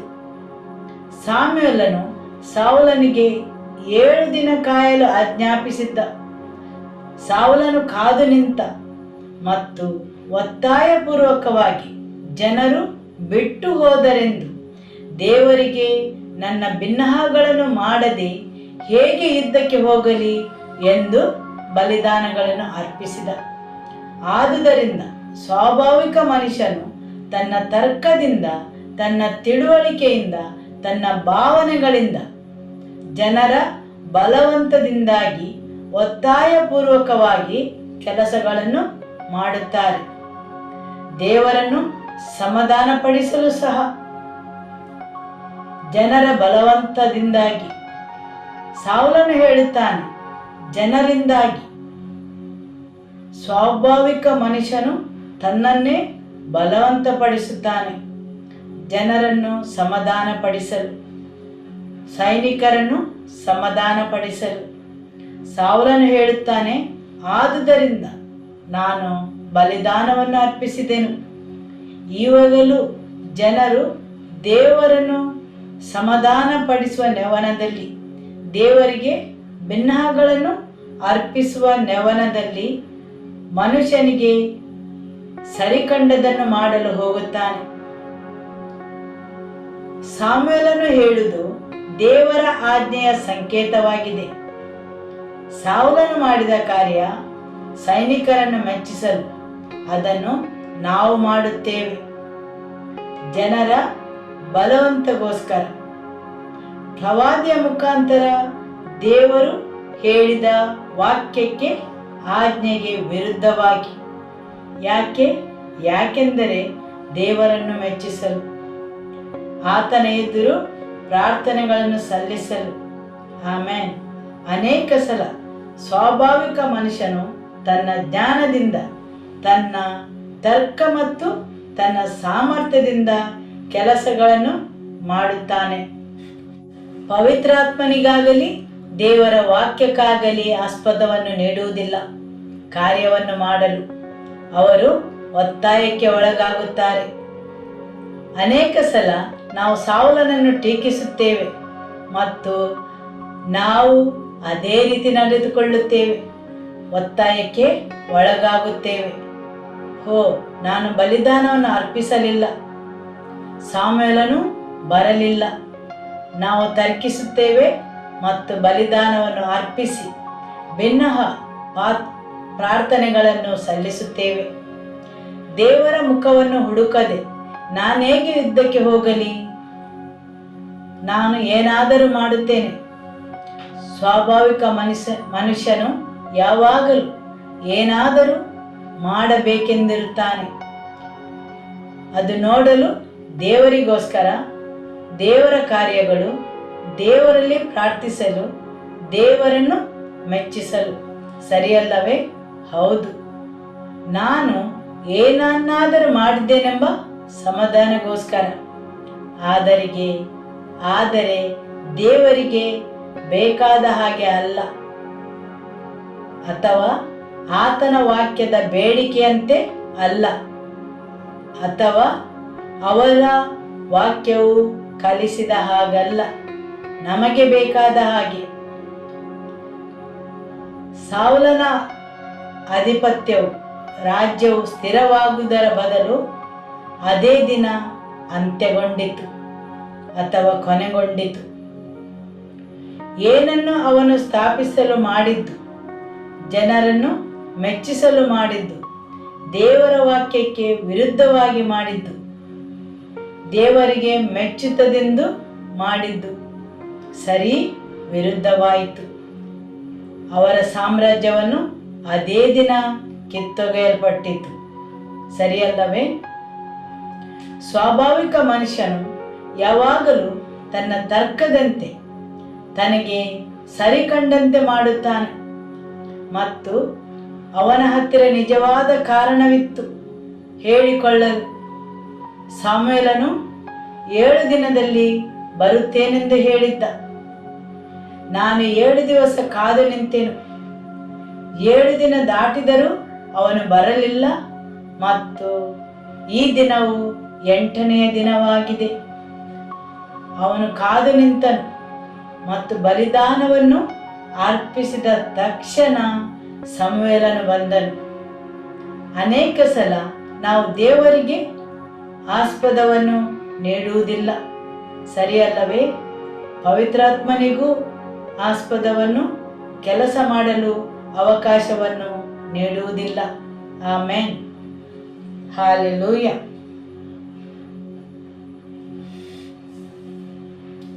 ಬೈಬಲ್ನಲ್ಲಿ 8ನೇ ಪುಸ್ತಕ ಯಾವುದು? ರೂತಳ ಪುಸ್ತಕ. ಈ ಪುಸ್ತಕ ಕೆಲವೊಂದು ವಿಷಯಗಳನ್ನು ನಮಗೆ ಕಲಿಸುತ್ತದೆ. ಅದೇನದು? ಹೊಸತನದ ಆರಂಭದ ವಿಷಯವಾಗಿ, ಇಬ್ಬರು ಹೆಂಗಸರ ವಿಷಯವಾಗಿ ತಿಳಿಸುತ್ತದೆ, ಸರಿಯಲ್ಲವೇ? ಇಬ್ಬರು ವಿಧವೆಯರು, ಮಕ್ಕಳಿಲ್ಲ. ಇಬ್ಬರು ಹೆಂಗಸರು, ಇಬ್ಬರು ವಿಧವೆಯರು. ಅವರ ಜೀವನವನ್ನು ನೋಡಿದರೆ ಅವರ ಜೀವನದಲ್ಲಿ ಯಾವುದೇ ಭರವಸೆ ಇಲ್ಲ. ಗಂಡಂದಿರು ಸತ್ತಿದ್ದಾರೆ, ಅವರಿಗೆ ಸಂತಾನ ಭಾಗ್ಯವಿಲ್ಲ. ಪ್ರತಿಯೊಂದು ಸಂದರ್ಭವೂ ಹತಾಶವಾಗಿದೆ. ಪ್ರತಿಯೊಂದು ಸನ್ನಿವೇಶವೂ ನಿರಾಶಾದಾಯಕವಾಗಿದೆ. ಆದರೆ ಅದೆಲ್ಲವೂ ಒಂದು ಹೊಸತನದ ಆರಂಭಕ್ಕೆ. ನವೋಮಿ ಅವಳ ಜೀವನವನ್ನು ನೋಡಿ ಹೇಳುತ್ತಾಳೆ, ನನ್ನನ್ನು ನವೋಮಿ ಎಂದು ಕರೆಯಬೇಡಿರಿ, ಮಾರ ಎಂದು ಕರೆಯಿರಿ. ಯಾಕೆಂದರೆ ನನ್ನ ಜೀವನವು ಕಹಿಯಿಂದ ತುಂಬಿದೆ. ನನ್ನ ಜೀವನದ ಎಲ್ಲ ಅನುಭವಗಳು ಕಹಿಯಾಗಿವೆ. ನನ್ನ ಜೀವನದಲ್ಲಿ ನಾನು ಎದುರಿಸಿದೆಲ್ಲವೂ ನೋವುಗಳೇ. ನಾನು ಹಿಂತಿರುಗಿ ನನ್ನ ಜೀವನವನ್ನು ನೋಡಿದರೆ ಅದೆಲ್ಲವೂ ನೋವಿನಿಂದ ತುಂಬಿದೆ. ನನಗೆ ಬೇರೊಂದು ಹೆಸರನ್ನು ಕೊಡಿ, ನನ್ನ ಜೀವನದ ರೀತಿಗೆ ಹೊಂದುವಂಥದ್ದು. ಹೌದು, ಜನರು ನಿಮಗೆ ಹೆಸರನ್ನಿಡುತ್ತಾರೆ, ಅಥವಾ ನಿಮ್ಮ ಅನುಭವಕ್ಕೆ ಅನುಸಾರವಾಗಿ ನೀವು ನಿಮ್ಮ ಜೀವನವನ್ನು ಬರೆಯಬಹುದು. ಆ ಸ್ಥಿತಿಯಲ್ಲಿ ನವೋಮಿ ಇದ್ದಾಳೆ. ನನ್ನನ್ನು ಮಾರ ಅಂದರೆ ಕಹಿ ಎಂದು ಕರೆಯಿರಿ. ನನ್ನ ಜೀವನದಲ್ಲಿ ಯಾವುದೂ ಆನಂದದಾಯಕವಾದುದು ನಡೆಯಲಿಲ್ಲ. ಎಲ್ಲವೂ ಕಹಿ ಅನುಭವಗಳು. ನಾನು ನೋವು ಮತ್ತು ವ್ಯಥೆಗಳನ್ನು ಮಾತ್ರ ನೋಡಿದ್ದೇನೆ, ಮತ್ತು ನನ್ನ ಜೀವನದ ಸುತ್ತಲೂ ತೊಂದರೆಗಳನ್ನು. ಹೌದು, ಆದರೆ 8ನೇ ಪುಸ್ತಕವು ಬೇರೊಂದೇ ವಿಷಯವನ್ನು ಕಲಿಸುತ್ತದೆ, ಹೊಸತನದ ಆರಂಭ. ಆಕೆಯು ಹೇಳುತ್ತಾಳೆ, ನನಗೆ ಪ್ರಾಯವಾಗಿದೆ, ನಾನು ಮದುವೆಯಾಗಲು ಸಾಧ್ಯವಿಲ್ಲ, ನನ್ನ ಇಬ್ಬರೂ ಗಂಡು ಮಕ್ಕಳು ಸತ್ತಿದ್ದಾರೆ. ಆಕೆಯು ತನ್ನ ಸೊಸೆಯಂದಿರಿಗೆ ಹೇಳುತ್ತಾಳೆ, ಹೋಗಿ ಮದುವೆ ಮಾಡಿಕೊಳ್ಳಿ ಮತ್ತು ಹೊಸ ಜೀವನವನ್ನು ಆರಂಭಿಸಿರಿ, ಹೊಸತನವನ್ನು ಆರಂಭಿಸಿರಿ. ಆದರೆ ರೂತಳು ತನ್ನ ಅತ್ತೆಯನ್ನು ಹಿಂಬಾಲಿಸಲು ಇಚ್ಛಿಸುತ್ತಾಳೆ. ನಾನು ಕಥೆಯನ್ನು ಸ್ವಲ್ಪ ಚಿಕ್ಕದಾಗಿಸುತ್ತೇನೆ. ಆಕೆಯು ಒಬ್ಬ ಐಶ್ವರ್ಯವಂತ ಮನುಷ್ಯನನ್ನು ಮದುವೆಯಾಗುತ್ತಾಳೆ. ಬೋವಾಜ್ ಎಂದು ಆತನ ಹೆಸರು. ಐಶ್ವರ್ಯವಂತ ಮನುಷ್ಯನೆಂಬುದು ಮುಖ್ಯವಲ್ಲ, ಆದರೆ ದೇವರಿಗೆ ಭಯಪಡುವ ಮನುಷ್ಯ. ದೇವರ ಭಯವಿರುವ ಐಶ್ವರ್ಯವಂತ ಮನುಷ್ಯನನ್ನು ಮದುವೆಯಾಗುತ್ತಾಳೆ ಮತ್ತು ಯೇಸುವಿನ ವಂಶಾವಳಿಯಲ್ಲಿ ಬರುತ್ತಾಳೆ. ಹಾಲೆಲೂಯ, ಸರಿಯಲ್ಲವೇ? ಅವರ ಬಹಳ ಹತಾಶೆಯ ಸಮಯದಲ್ಲಿ ಅವರೇನು ಮಾಡುತ್ತಾರೆ? ಅವರು ಬೆತ್ಲೆಹೇಮಿಗೆ ಹಿಂತಿರುಗುತ್ತಾರೆ. ನೀವು ಆರಾಧನೆಯ ಸ್ಥಳಕ್ಕೆ ಹಿಂತಿರುಗಬೇಕು. ನೀವು ದೇವರ ಬಳಿಗೆ ಹಿಂತಿರುಗಬೇಕು ಮತ್ತು ಆ ಸ್ಥಳದಲ್ಲಿ ಪುನರ್ಸ್ಥಾಪಿಸಲ್ಪಡುತ್ತೀರಿ. ಆಮೆನ್. ನಿಮ್ಮ ಜೀವನದ ಕಥೆಯು ಏನೇ ಆದರೂ, ಅದು ಎಷ್ಟೇ ನೋವಿನಿಂದ ಕೂಡಿದರೂ, ಎಷ್ಟೇ ವ್ಯಥೆಯಿಂದ ಇದ್ದರೂ, ಎಷ್ಟೇ ಕಹಿ ಅನುಭವಗಳಿಂದ ಇದ್ದರೂ, ಯಾವಾಗ ನೀವು ಹಿಂತಿರುಗುತ್ತೀರಿ, ಖಂಡಿತವಾಗಿಯೂ ಆನಂದಿಸಲು ನಿಮಗೆ ಅಲ್ಲಿ ಅನೇಕ ವಿಷಯಗಳಿರುತ್ತವೆ. ಆಮೆನ್. ಈ ರೂತಳ ಪುಸ್ತಕವನ್ನು ಮುಂದುವರಿಸುತ್ತಾ ಓದಿದರೆ, ನವೋಮಿಯು ರೂತಳ ಮಗುವನ್ನು ತನ್ನ ಕೈಯಲ್ಲಿ ಹಿಡಿದಿದ್ದಾಳೆ ಮತ್ತು ಆಕೆಯು ಹಾಡುಗಳನ್ನು ಹಾಡಿ ಆನಂದಿಸುತ್ತಾಳೆ. ಆಮೆನ್. ಆಕೆಯು ತನ್ನ ಮೊಮ್ಮಗನನ್ನು ಹಿಡಿದುಕೊಂಡಿದ್ದಾಳೆ. ಸ್ವಾಭಾವಿಕವಾಗಿ ಇದು ಅಸಾಧ್ಯವಾದದ್ದು. ಆಕೆಯು ಅದನ್ನು ಯೋಚಿಸಲು ಅಸಾಧ್ಯವಾದ ಸಂಗತಿ, ಸರಿಯಲ್ಲವೇ? ಆದರೆ ಯಾವಾಗ ಆಕೆಯು ಹಿಂತಿರುಗಿದಳು, ಆದುದರಿಂದ 8ನೆಯ ತಿಂಗಳು ಹೊಸ ಆರಂಭದ ತಿಂಗಳು. ಆಮೆನ್. ಹೊಸ ಆರಂಭ. ತುಂಬಾ ಹತಾಶೆಯ ಸಮಯದಲ್ಲಿ ರೂತಳು ನವೋಮಿಯನ್ನು ಬಿಡಲಿಲ್ಲ, ತೊರೆದು ಹೋಗಲಿಲ್ಲ. ಯಾವಾಗ ನವೋಮಿಯು ಹಿಂತಿರುಗಲು ಯೋಚಿಸುವಾಗ, ಈಗ ರೂತಳು ದೇವರ ಸಭೆಯನ್ನು ಸೇರಲು ಅರ್ಹ ವ್ಯಕ್ತಿ ಅಲ್ಲ. ದೇವರ ವಾಕ್ಯ ಹೇಳುತ್ತದೆ, ಧರ್ಮೋಪದೇಶ ಕಾಂಡ ಅಧ್ಯಾಯ 23 ವಾಕ್ಯ 3ರಿಂದ, ಅಮ್ಮೋನಿಯರಾಗಲಿ ಅಥವಾ ಮೋವಾಬರಾಗಲಿ ಯೆಹೋವನ ಸಭೆಗೆ ಎಂದೆಂದಿಗೂ ಸೇರಬಾರದು. ಹೌದು, ಅಮ್ಮೋನಿಯರಾಗಲಿ ಮೋವಾಬ್ಯರಾಗಲಿ ಯೆಹೋವನ ಸಭೆಗೆ ಎಂದೆಂದಿಗೂ ಸೇರಬಾರದು. ಅವರ ಸಂತತಿಯವರು 10ನೆಯ ತಲೆಯವರಾದರೂ ಯೆಹೋವನ ಸಭೆಗೆ ಸೇರಬಾರದು. ಅವರು ಮಾತ್ರವಲ್ಲ, ಅವರ ಸಂತತಿಯವರು 10ನೆಯ ತಲೆಮಾರಿನವರೆಗೆ. 10ನೆಯ ತಲೆಮಾರಿನವರೆಗೆ ಇಸ್ರೇಲರ ಸಭೆಗೆ ಸೇರಲು ಅರ್ಹರಲ್ಲ, ಅಥವಾ ಇಸ್ರೇಲಿನ ಒಕ್ಕೂಟದ ಒಂದು ಭಾಗವಾಗಲು ಅರ್ಹರಲ್ಲ, ಅಥವಾ ಆರಾಧನೆಯ ಸ್ಥಳಕ್ಕೆ ಬರಲು ಅರ್ಹರಲ್ಲ. ಆದುದರಿಂದ ಆಕೆಯ ಸ್ಥಿತಿಯು ತುಂಬಾ ಹತಾಶೆಯದ್ದಾಗಿದೆ. ಆಕೆಯು ದೇವರ ಸೇವೆ ಮಾಡಲು ಆಶಿಸಿದರು. ಮೋವಾಬ್ಯಳಾಗಿ ಅದು ನಿರಾಶಾದಾಯಕ ಸ್ಥಿತಿ. ಆಕೆಯು ದೇವರ ಸಭೆಗೆ ಬರಲು ಅಸಾಧ್ಯ. ಯಾಕೆಂದರೆ ಮೋಸೆಯ ಉಪದೇಶದ ಪುಸ್ತಕದಂತೆ, ಅವರ ಶಾಸ್ತ್ರದಂತೆ 10 ತಲೆಮಾರಿನವರೆಗೆ ಪ್ರವೇಶಿಸಲು ಅಸಾಧ್ಯ. ಒಬ್ಬ ಮೋವಾಬ್ಯಳು 10 ತಲೆಮಾರಿನವರೆಗೆ ಪ್ರವೇಶಿಸಲು ಅನರ್ಹಳು. ಅದು ರೂತಳ ಸ್ಥಿತಿಯಾಗಿದೆ. ಆದರೆ ಅವಳು ರೊಟ್ಟಿಯ ಮನೆಗೆ, ಬೆತ್ಲೆಹೇಮಿಗೆ ನವೋಮಿಯೊಂದಿಗೆ ಹಿಂತಿರುಗುತ್ತಾಳೆ. ಆಕೆಯು ಬೋವಜನನ್ನು ಮದುವೆ ಆಗುತ್ತಾಳೆ. ಆಕೆಯು ಇಸ್ರೇಲರ ಒಕ್ಕೂಟಕ್ಕೆ ಸೇರುತ್ತಾಳೆ. ಮಾತ್ರವಲ್ಲ, ಯೇಸುವಿನ ವಂಶಾವಳಿಯಲ್ಲಿ ಬರುತ್ತಾಳೆ. ಆಕೆಯು ಇಸ್ರೇಲರ ಸಭೆಗೆ ಬರಲು ಅರ್ಹಳಲ್ಲ. ಆದರೆ ದೇವರು ಆಕೆಯ ಕಥೆಯನ್ನು ಬದಲು ಮಾಡಲು ಆಶಿಸುವಾಗ ಆಕೆಯು ಯೇಸುವಿನ ವಂಶಾವಳಿಯಲ್ಲಿ ಬಂದಳು. ಒಂದು ಮೋವಾಬ್ಯ ಹೆಂಗಸು 10 ತಲೆಮಾರಿನವರೆಗೆ ದೇವರ ಸಭೆಗೆ ಬರಲು ಅನರ್ಹಳು. ಆದರೆ ಯಾವಾಗ ಆಕೆ ದೇವರ ಕಡೆ ಹಿಂತಿರುಗಿದಳು, ಯೇಸುವಿನ ವಂಶಾವಳಿಗೆ ಬಂದಳು. ಸರಿಯಲ್ಲವೇ? ಆಮೆನ್. ನಿಮ್ಮ ಸ್ಥಿತಿಯು ಎಷ್ಟೊಂದು ಹತಾಶದಾಯಕವಾದರೂ ಪರವಾಗಿಲ್ಲ, ಎಷ್ಟೊಂದು ಕರುಣಾಜನಕವಾದರೂ ಪರವಾಗಿಲ್ಲ, ಎಷ್ಟೊಂದು ಕಹಿಯಿಂದ ತುಂಬಿದರೂ, ಎಷ್ಟೊಂದು ನೋವಿನಿಂದ ತುಂಬಿದರೂ. ಜಕರ್ಯನ ಪುಸ್ತಕದಲ್ಲಿ ನಾವು ಓದಿದ ಹಾಗೆ ನೀವು ಪುನಃ ಹಿಂತಿರುವಾಗ ನಾನು ಪುನಃ ಹಿಂತಿರುಗಿ ಬರುತ್ತೇನೆ.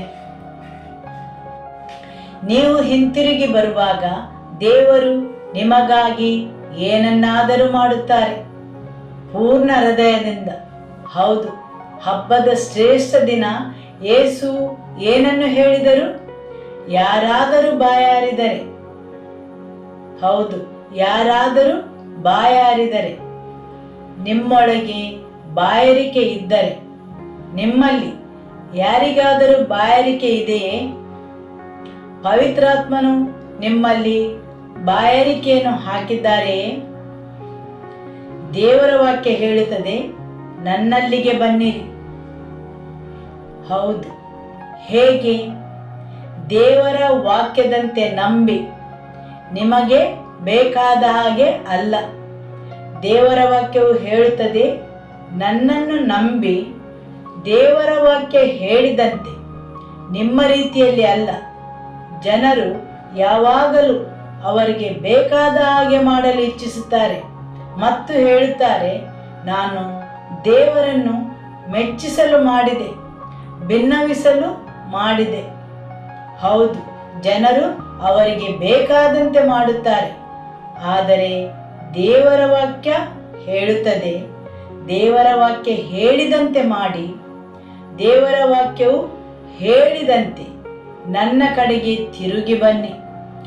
ಆವಾಗ ಮಾತ್ರ ನಿಮ್ಮ ಹೊಟ್ಟೆಯಿಂದ ಜೀವಕರವಾದ ನೀರಿನ ಹೊಳೆಯು ಹರಿಯುತ್ತದೆ.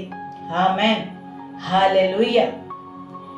ಯಾವುದೇ ಸ್ಥಿತಿ ಇರಬಹುದು, ಎಷ್ಟೇ ಹತಾಶೆಯಿಂದ ಕೂಡಿರಬಹುದು, ನಿಮ್ಮ ಪೂರ್ಣ ಹೃದಯದಿಂದ ಹಿಂತಿರುಗಿ ಬಂದರೆ, ಯಾಜಕರು 7 ದಿನ ತಮ್ಮನ್ನೇ ಶುದ್ಧೀಕರಿಸಬೇಕಿತ್ತು.